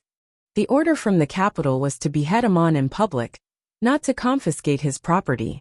What property could a minor in a small town have to confiscate? The dignified Ministry of Justice of the kingdom would not think of this. He did not expect to hear such good news from Shog. Logically speaking, Amon's inheritance naturally belonged to his father. But Shog blinked his eyes and said, "I paid all the taxes for the parangons Amon got. These parangons should be confiscated by the shrine. Of course the aquaticore should be given to you, my lord. This is the will of the gods. It is up to you to punish him for his sins." Randall nodded in satisfaction. "Shog, you're just a priest and clerk of a small town. It's such a waste of your talent." That was what made Shog so excited that he couldn't sleep well the whole night. Mayor Dusty, who received the news, rang the bell of the shrine of Murin early in the morning. He gathered the townspeople and lined up on both sides of the road to the east of the town to welcome him. He sprinkled water and flower petals on the road. There were not enough fresh flowers around Duk in a hurry, so he sprinkled a lot of fresh leaves to decorate the flowers. It was also quite beautiful. Sitting in the governor's carriage, Shog felt a little lightheaded. He even felt that the townspeople and Mayor Dusty were welcoming him. When the lords and lords sat down in the council hall of the shrine, the maidservants served them wine and snacks. After listening to the flattery and compliments for a long time, Landier asked arrogantly, "Where is the minor named Amon in your town? Bring him to the gate of the shrine, and gather all the townspeople. I want to punish him in public." Although he was in a good mood when he came, he could not stand the dirty and smoky environment of Duk. He was not as patient as Roderick. He wanted to leave as soon as he arrived. He just wanted to finish his job as soon as possible, get the benefits and go back to Saya to enjoy the wine, food and beauties prepared by Governor Shmuel. He did not want to stay one more night in Duk. Hearing this, Dusty was stunned for a moment before he replied, "Amon? He left Duk 3 days ago. According to the decree of the kingdom, I sent him away in public." "What? The minor ran away? Shog told me about the law here. The minors of Duk are not allowed to leave without permission. What the hell is going on? Are you purposely making things difficult for me? I came here with the king's order." Randall's voice immediately rose by an octave. He looked a little flustered and exasperated. Shog's face darkened as well. In a moment of panic he shouted at Dusty, "What the hell did you do? You let Amon run away? Dusty wondered if his clerk had taken the wrong medicine. He glared at him and said, Shog, did you hear it wrong? I sent Amon away from Duk in accordance with the decree of the kingdom. He didn't run away on his own. Then he turned to Randall and said in a frightened tone, My lord, I'm really sorry. I didn't know you were here for Amon. It's like this. Dusty recounted what happened 3 days ago and concluded, Everyone in the town can testify, except for Shog, who left his post due to illness. It's just a coincidence. Randall shouted, Decree? What decree? How come I've never heard of it? Dusty took out a sheepskin scroll and handed it to Randall respectfully. This is the decree of the kingdom. Please have a look. Randall wasn't even born 30 years ago. Of course he hadn't heard of this decree. He stared at it for a long time and asked, Who's Bear? The evil archmagician Bear? Goliath suddenly reached out and took the sheepskin scroll. He nodded and said, Yes, this is indeed the decree. I personally sent it here 30 years ago. At that time, I was just a priest of the Saya Shrine. Dusty's father was the mayor of this town. Governor Schmull asked curiously, May I have a look at this decree, my dear supreme mage? Goliath threw the sheepskin scroll to him and said, Don't you believe me? Go back and ask your clerk to check the archives. There's a copy of this. Schmull also looked at it for a long time, and finally asked the most important question. Dusty, can you tell me why you suddenly implemented a decree that no one has paid attention to for 30 years? Chapter 25. Everyone looked at Dusty. Shog discontentedly interjected. You did this on purpose to let him go before Lord Randall arrives. Before Dusty could answer, Goliath suddenly said to Schmull, Governor, this decree is still in effect, right? No one should be blamed for faithfully carrying out the decree of the kingdom, and a clerk should never reprimand his own chief officer like this. Schmull had been in charge of politics in Saya for many years. Of course, he was a shrewd official. He immediately understood that Goliath wanted to defend Dusty. As the governor and high priest of the shrine in Saya, Schmull would rather offend 10 Randalls than 1 Goliath. Moreover, his position was 1 level higher than Randall's. He flattered Randall only because he was the emissary of the capital. These days, looking at Randall's smug face, Schmull had long been displeased.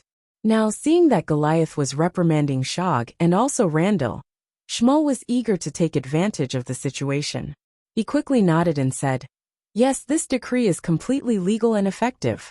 I didn't say that Mayor Dusty should not have done this. I just asked him why. This is surprising after all. Dusty bowed and explained, Actually, it's like this. I'm looking for an excuse to punish Amon. Not long ago, I heard from a merchant from Igut that a new adoratress named Maria appeared in the Temple of Isis in Igut. She received the god's tear from a miner in Duk. More than 2 months ago, the governor of the Cape States, Rod Drick, did come here with a girl named Maria. I thought he was just doing business. I didn't expect this to happen. Shog, the priest who presided over the affairs of the Temple of Horus and the Temple of Murin, did not know about it either. He was my clerk, so there was no record of such a parangan being produced in the town. My investigation revealed that Amon had extracted the god's tear and offered it to goddess Isis on the spot under his own name. The person who took the god's stone was Rod Dick's clerk Judas. This kind of behavior could not be tolerated, but it was not an excuse to offend the empire of Igut. In order to prevent something like this from happening again, he had to punish Amon to serve as a warning to everyone. So I thought of this decree from 30 years ago, ordering him to go deep into the mountains where cavemen live to hunt down an evil magician, and ordering him not to return until he finds the magician. This was a form of exile. He could not return alive. As the mayor, I have no right to sentence a citizen to death, but I have the responsibility to share the burden of the kingdom. After thinking for a few nights, I finally came up with this solution. Lord Randall came to punish Amon. I am pleased and regretful at the same time. I am pleased that from the kingdom's point of view, he should be punished, but regretful that Lord Randall did not come 3 days earlier. When Dusty finished, Shog did not dare to speak anymore after being reprimanded. The others also noticed that the atmosphere was not right, so they did not speak first. Only Goliath nodded and said, I see. What a good plan. Dusty is a competent officer. He knows how to share the burden of the kingdom. Lord Governor, Lord Randall, we should be happy to have such an excellent man under our rule, shouldn't we? Governor Schmull, High Priest Kosman, and Financial Officer Morton all agreed in unison. Yes, Mayor Dusty is loyal and competent. Randall was a little confused. He was the emissary who came to punish Amon. What would he do if Amon left? Would he be unable to complete his mission? He waved his hand and said, Goliath, don't be in such a hurry to praise the mayor of a village. How can I complete my mission? Goliath suddenly snorted. The wine glass in front of Randall shattered without a sound, and the bright red wine splashed onto his clothes. Randall jumped out of his chair in fright. He heard Goliath say coldly, You are so rude. How dare you call my name without any honorifics? Randall also came to his senses. The local officials had been very respectful to him along the way, so this minor official from the Ministry of Justice, who had left the capital for the first time, was a little carried away. Goliath was an 8th-level supreme mage, and a member of the Council of Elders of the Academy of Magic in the Hittite Kingdom. His status was unparalleled. How could he scold him for no reason? If Goliath made a mountain out of a molehill and refused to let it go, he could even accuse him of disrespecting the gods through the Council of Elders of the Academy of Magic. The most serious consequence might be that he would be stripped of his title. Naturally, Goliath would not do something so frivolous and demeaning, but Randall was frightened by his own thoughts. He immediately bowed and said, Dear Supreme Mage, I am very sorry. I hope you can forgive my rudeness. I was just in a moment of panic, thinking that I could not complete my mission. That's why I spoke without thinking. Goliath's expression softened, but he did not let Randall sit down. He said slowly, It's not impossible for you to complete your mission. Let Governor Schmull borrow a guard to escort you into the mountains at the border of Assur and Babylon. When you find Amon and punish him, you can return to the capital to report. I can be your witness and bring the news back to the Ministry of Justice. Send someone to inform your superiors and family, so that they don't worry. Schmull and the others wanted to laugh in their hearts, but they had to hold back. A guy like Randall who regarded others' modesty and politeness as his own prestige was indeed abominable. But they could not say anything due to their status. But Goliath was a supreme mage who had no need to curry favor with Randall. If he really wanted to, wouldn't it be easy to get rid of him? Even the head of the Ministry of Justice would not offend Goliath because of Randall.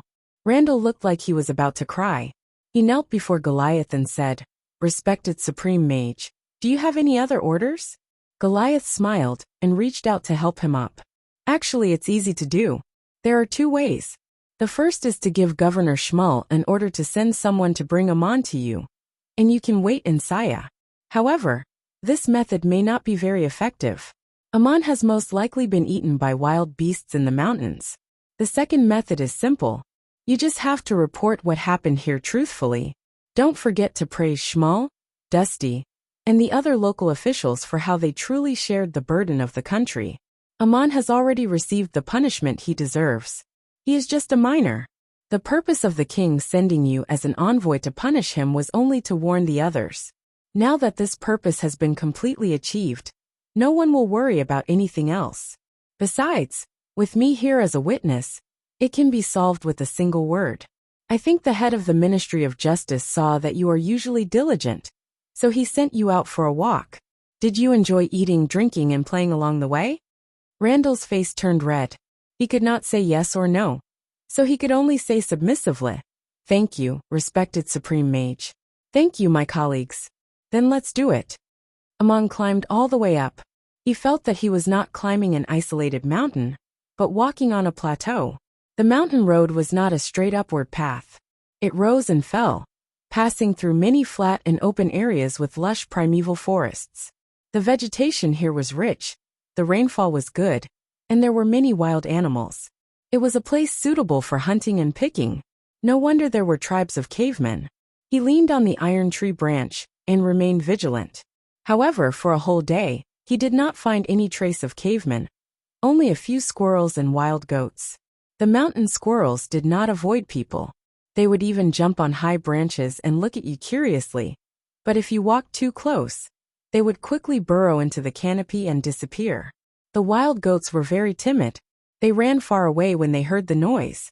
They were very agile and could jump on steep rocks. Footprints could not always be found on the path. The climate in the mountains was very complicated. Sometimes it was cloudy or sunny just across the mountain ridge. Some places were so dry that footprints could not be left behind. The path itself was also intermittent. As the sky gradually darkened, Amon left the path and found a depression with his back against the stone wall. There was a small open space in front of him. This was his favorite terrain to camp in the mountains. He lit a campfire and made dinner for Schrödinger. Then he ate himself. He did not have much special meat floss with him. It was enough for him and Schrödinger for another 2 or 3 days. After that, he would have to hunt by himself. While camping, he realized one thing. According to Crazy Ole, a sorcerer who could use 2 low-level magic together was already qualified to be a second-level sorcerer. He wondered if Crazy Ole had left any useful information in the Taroculus. When it was dark, Amon moved his limbs in the open space. His movements were like gymnastics, but there was no fixed routine. It was a habit he had developed after years of bathing in the cold spring. As the heat rose and spread in his body, he stretched his muscles and bones. He could get the most relaxation and eliminate the fatigue of the day. Strangely enough, even if he did not bathe in the cold spring, he would feel warm and comfortable when he exercised like this every day. Then Amon inserted his staff into the ground in front of him. He spread the clean grass on the ground and sat quietly to meditate. The so-called power bestowed by the gods was more often called magic power. In the state of meditation, one could use magic power to communicate with the outside world. Mages might be good at different magic, but as the most basic skill, the state of meditation was the same for all mages. Mages of different levels could achieve different states. Amon did not know message magic yet. Message magic and detection magic were both advanced magic. Being able to use one advanced magic independently was also one of the criteria for a third-level mage. But Crazy Ole had sealed the message in the Taroculus with message magic. As long as Amon reached a certain stage, he would naturally see the message. Amon entered the state of meditation and used his magic to touch and summon the Taroculus. As expected, a message came into his mind. Chapter 26. Child, by the time you see this, you will already be an outstanding second-level sorcerer. I don't know what kind of hardships you have experienced in the mountains, but you should also find that you are actually stronger than you think. I can slowly tell you all my experience of practicing magic, but I have only explored so much about the secrets of the gods, and the rest is just speculation. Awakening the power of 2 sides, practicing body arts and magic at the same time according to a specific procedure, is actually more difficult than practicing one of them alone. But according to Bear's message, I want you to take this difficult path. As a second-level sorcerer, if you can't meet the test of faith, I suggest you practice body arts of the second level while learning all kinds of low-level magic. If you reach the peak of the second level and the test of magic comes immediately, then my speculation is correct. In the various cities on the continent, you can't reveal your identity as a sorcerer, but being a warrior is a good cover. If you accidentally reveal your identity, you may be able to pretend to be a distant mage, but in a country of different gods, it can be dangerous. In the forest, you don't have to be afraid of the cavemen, but their arrows may be poisoned. Using magic in front of them was a good way to intimidate them, especially fire magic. Most cavemen worshipped fire. You may meet a tribe of cavemen, and if you are smart, you may be regarded as a god. It all depends on your luck. Although you can't easily reveal your secrets, you can teach this method to others. Those who are worthy of your trust or use, you can learn from them. You may think it is not right to do this, but I am sorry. I am doing the same to you. It is better than being muddle-headed in the world of mortals for the rest of your life. Even if you can't become a god, at least you can see the light beyond the sky. Keep going. When you pass through 3 layers of clouds and find a place where you can stay, I don't know when you can pass the test of faith. But from now on, pay attention to the weather around you and the sky in the east. When the disaster comes, you will see my next message. That was the end of Crazy Ole's first message. He did not teach Amon the details of cultivation, but just talked about what he needed to pay attention to. What made Amon very uneasy was that he once again mentioned a disaster, and the next message could only be seen after the disaster. What kind of disaster would it be? Since Amon couldn't figure it out, he didn't think too much about it. He settled his mind and continued to do what he had to do. The next day, Amon carried Schrödinger on his back and continued to climb higher. The towering peak seemed to be right in front of them, but it was still quite far away. Amon walked for another day. If he remembered correctly, he had already passed through 2 layers of clouds that surrounded the mountainside. Why did Crazy Ole ask him to run so high? This path was guided by Schrödinger, but for the past few days, the cat had been sleeping soundly in the leather bag. It did not seem to care where Amon went or how fast he walked. If it really wanted to lead the way, was it not afraid that Amon would go the wrong way? In such a complicated mountainous terrain, a slight mistake would result in a world of difference in the final destination. Just as Amon was thinking about this, Schrödinger, who was snoring loudly, suddenly jumped out of the bag and slipped into the bushes beside the road. It ran faster than a rabbit and disappeared in a flash. It was too late for Amon to pull out his sword to clear the way. In a moment of desperation, he jumped over a bush and summoned a gust of wind to help him stabilize himself. He quickly chased after the cat in the direction where it disappeared. Carrying a heavy iron branch, he jumped so high and so far in an instant and landed so steadily. Amon did not realize that his physical cultivation was quite good. There was no trace of the cat in front of him, but Amon saw footprints left by leather boots again, and they were the same old boots that were almost worn out. Then he heard movement in the distance. He ran in the direction of the sound, went around a ridge, and saw Schrödinger looking forward from under a big tree. From the valley came the roar of a beast and the shout of a man. Not only was the cat willing to walk on its own, but it had also learned to watch.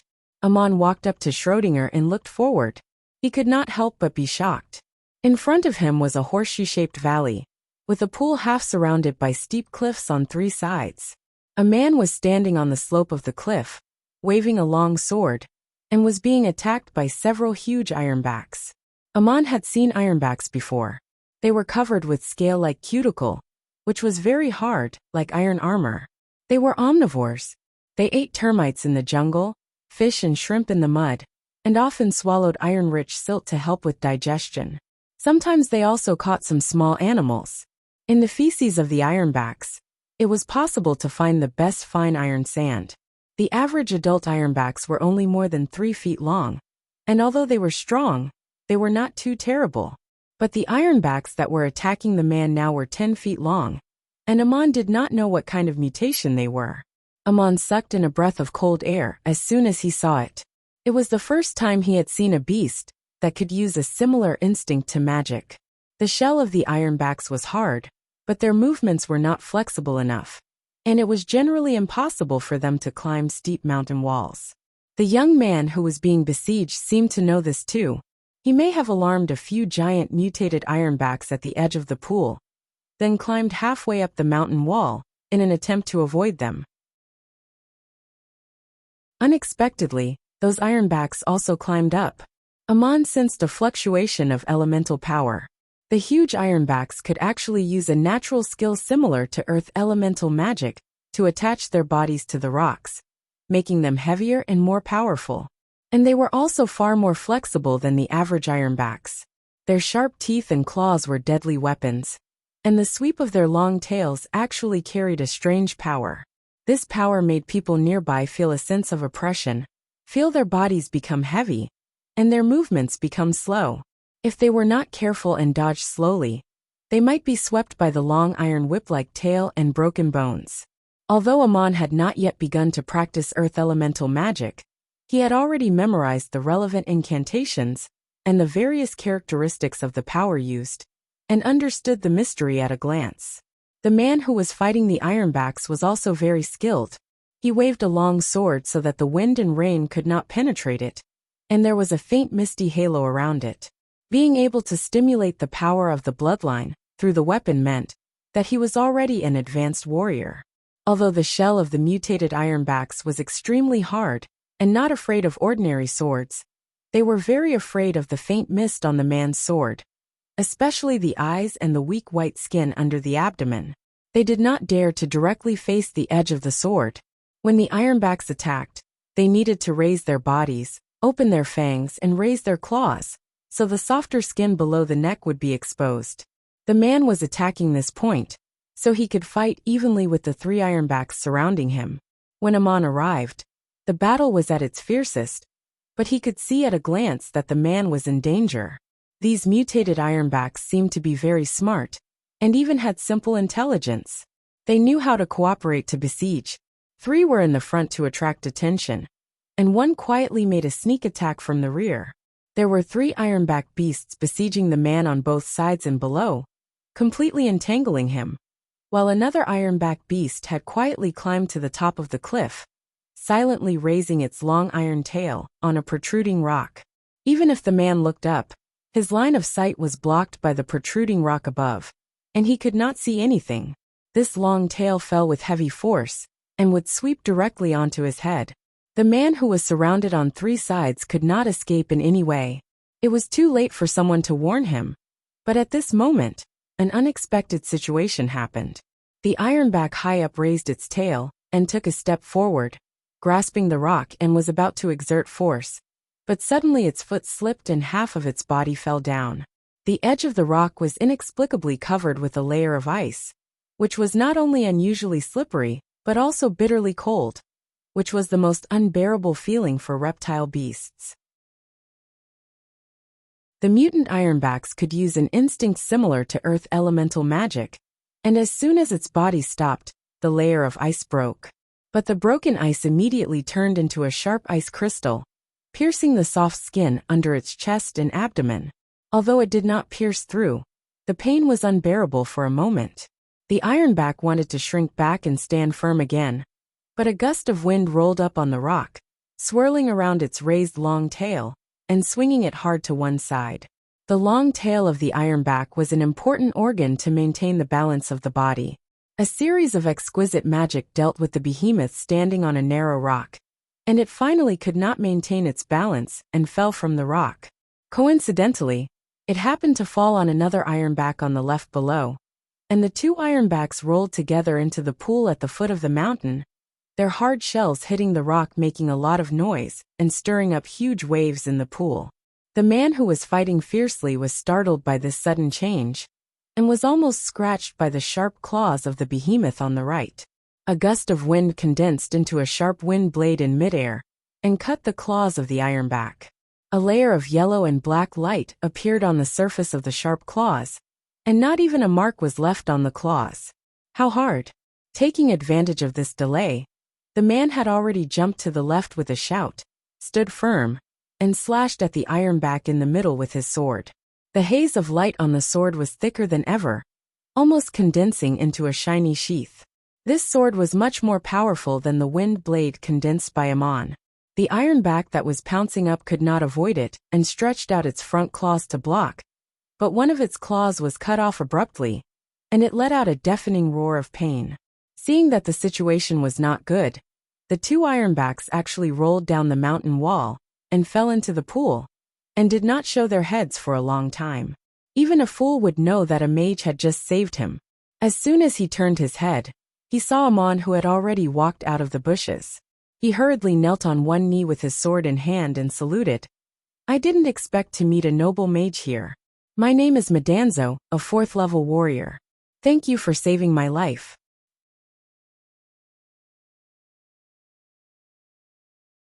Chapter 27.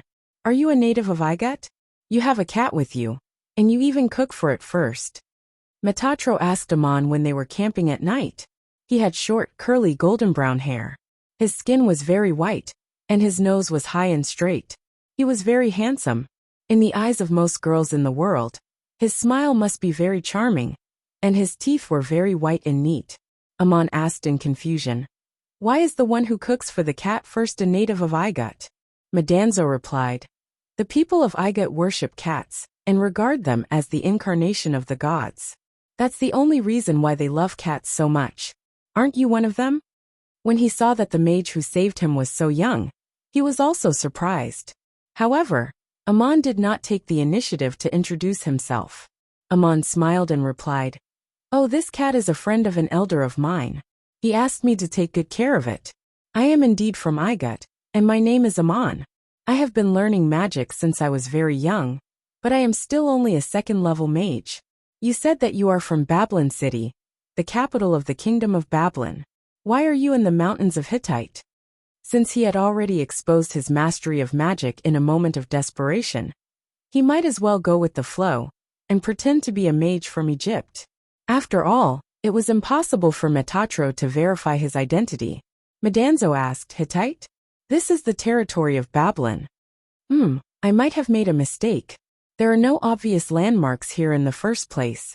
To tell you the truth, my great-grandfather was also a mage, but he died here in the war a long time ago. I am here to find his relics. Dear mage, why did you come to such a dangerous and remote place? Amon thought of something inexplicably. He was stunned for a moment before he replied. My intention is similar to yours. A high priest lost something here many years ago. He ordered me to find it and told me that this is also a kind of training. Madanzo blurted out. Did you offend him? Why did he send such a young mage here? Then he explained. I didn't mean to offend you. I was just saying. Amon didn't mind at all. He waved his hand and said, This is indeed a kind of punishment. I did something wrong, so I am willing to accept this kind of punishment. Madanzo smiled and said, It's impossible for an ordinary high priest to travel through the mountains and come here. He must have left something behind when he was flying in the air. If it's nearby, I can find someone to help. Amon was surprised. Find someone to help? Who could he find here? Aren't you also here to look for your ancestors' ruins? Madanzo explained again. I've been here several times and got to know the largest dwarf tribe nearby. They should be the ones who are most familiar with this area. You can ask them to help you find the thing you lost in the mountains. Amon asked, Caveman? You have dealings with their tribe. What's going on today? Why did you go to the pool and disturb those ironbacks? I've never seen that kind of mutated ironbacks. Madanzo replied with some embarrassment. Although I didn't find the ancestors' ruins, I became familiar with the dwarf tribe here, and often traded with them.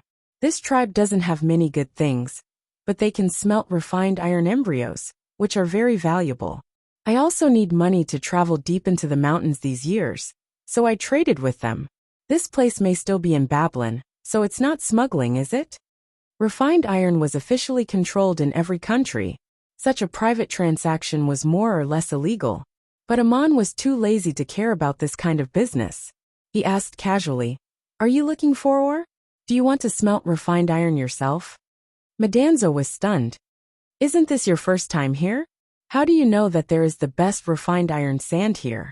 Amon shrugged and said, It's my first time here, but I've known for a long time that the best refined iron sand can be found in the excrement of the ironbacks.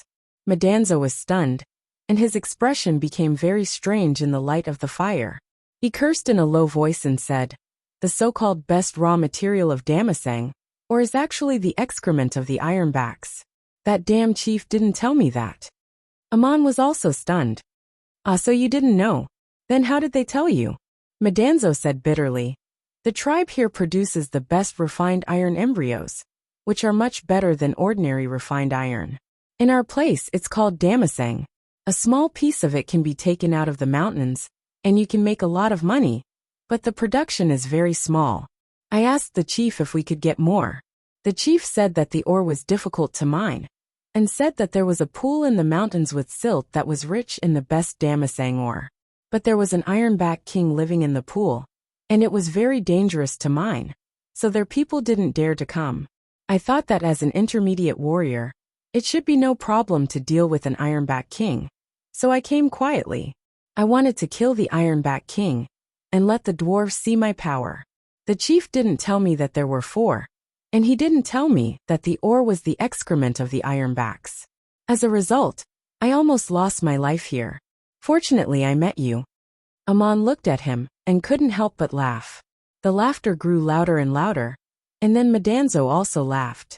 The two laughed at each other, and waves of echoes came from the mountains at night. Schrödinger, who was dozing off, raised his head and looked at the two with dissatisfaction. His expression seemed to say, "What's so funny? Isn't it embarrassing?" After the sun rose the next day, Amon leaned on a branch and carried Schrödinger on his back.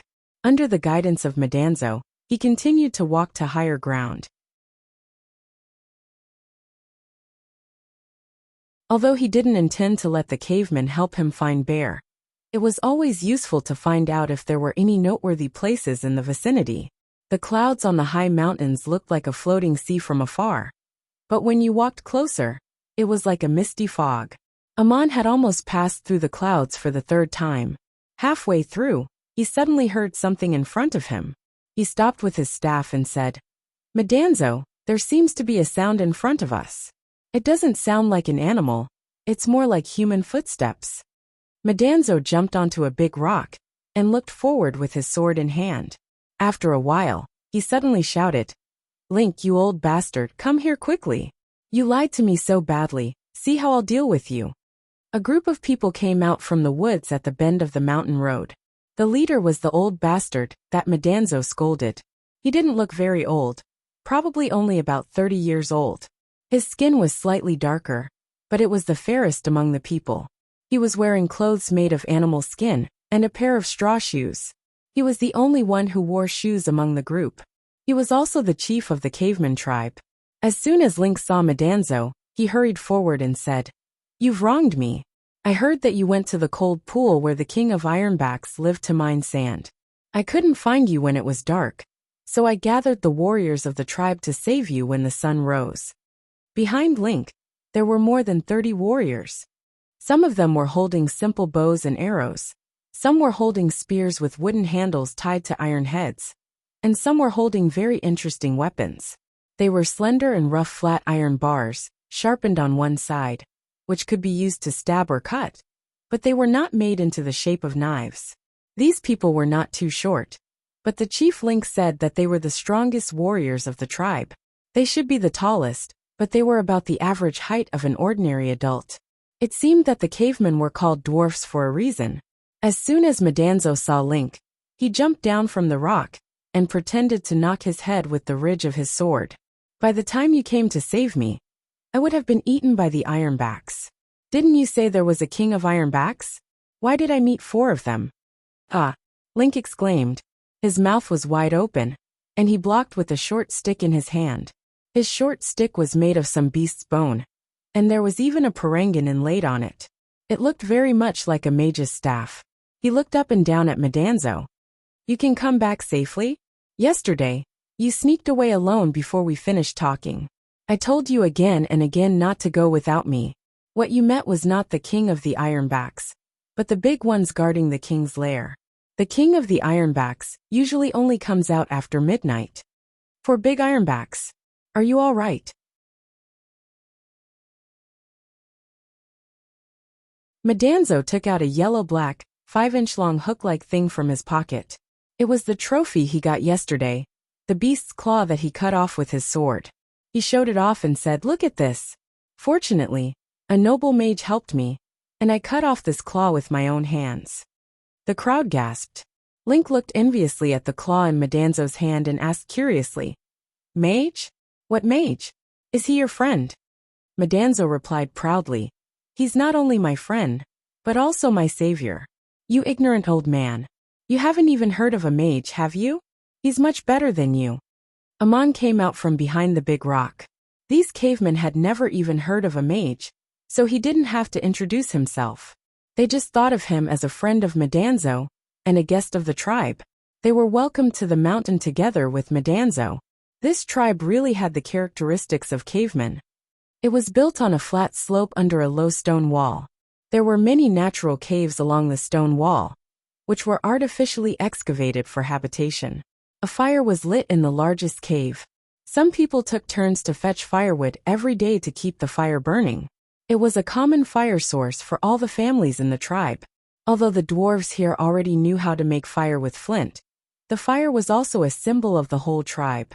The big cave burning with fire was equivalent to a shrine in a general town, and the open space in front of the cave was also a place for the whole tribe to gather. There were also houses on the hillside not far from the stone wall. They were built with wood and thatch, and the walls were smeared with mud. They were simple but strong. Those who lived in the houses were people of high status in the tribe. Madanzo seemed to be very respected here, so there was a house for him to live in. Amon also lived in this thatched hut. At dusk there was a gathering in the tribe. A group of people were jumping around a pile of firewood in an open space.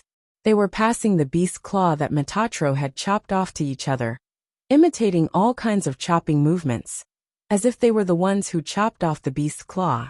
They looked very intoxicated. Amon and Madanzo, who worked together to fight the Ironback, sat in the most distinguished position, right in front of the big cave burning with the fire, together with the chief Link. Madanzo whispered in Amon's ear, "This is the happiest time of the day. They will dance until the fire goes out before going back to sleep." Amon also whispered, "What are they doing with the claw? They look like they are drunk." Madanzo said, "It's a ritual. They fantasize about gaining the power to kill the beast, to give them confidence and courage, to not be afraid when hunting, and to succeed every time. Anyway, it's a kind of witchcraft prayer." It was getting dark while they were talking.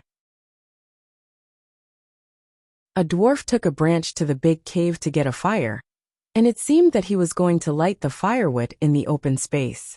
Amon suddenly remembered something mentioned in the message left by Crazy Ol. He stood up with the branch in one hand and pointed at the firewood in the distance with the other hand. A wind swirled around the firewood, and a light appeared in the wind. The light turned into threads of fire, and the threads of fire turned into tongues of dancing flames in the wind. The flames ignited the firewood. Although it was the simplest fire summoning magic, the effect was both magical and dazzling when it was performed with air magic. The dwarves who were dancing around the fire stopped, and the others who were sitting in a circle also stood up. Then Amon saw all of them prostrate to him, their faces full of reverence and fear. Link also saluted him, and Amon clearly heard him say, "O messenger of the gods, you bring warmth and light." Madanzo also stood up and bowed to Amon, but he quietly winked and whispered, "You are so good, it's so beautiful. Unfortunately, I am not a mage, or I would have done it long ago." You're tuning in to the Li Mei's Wuxia Whispers YouTube channel.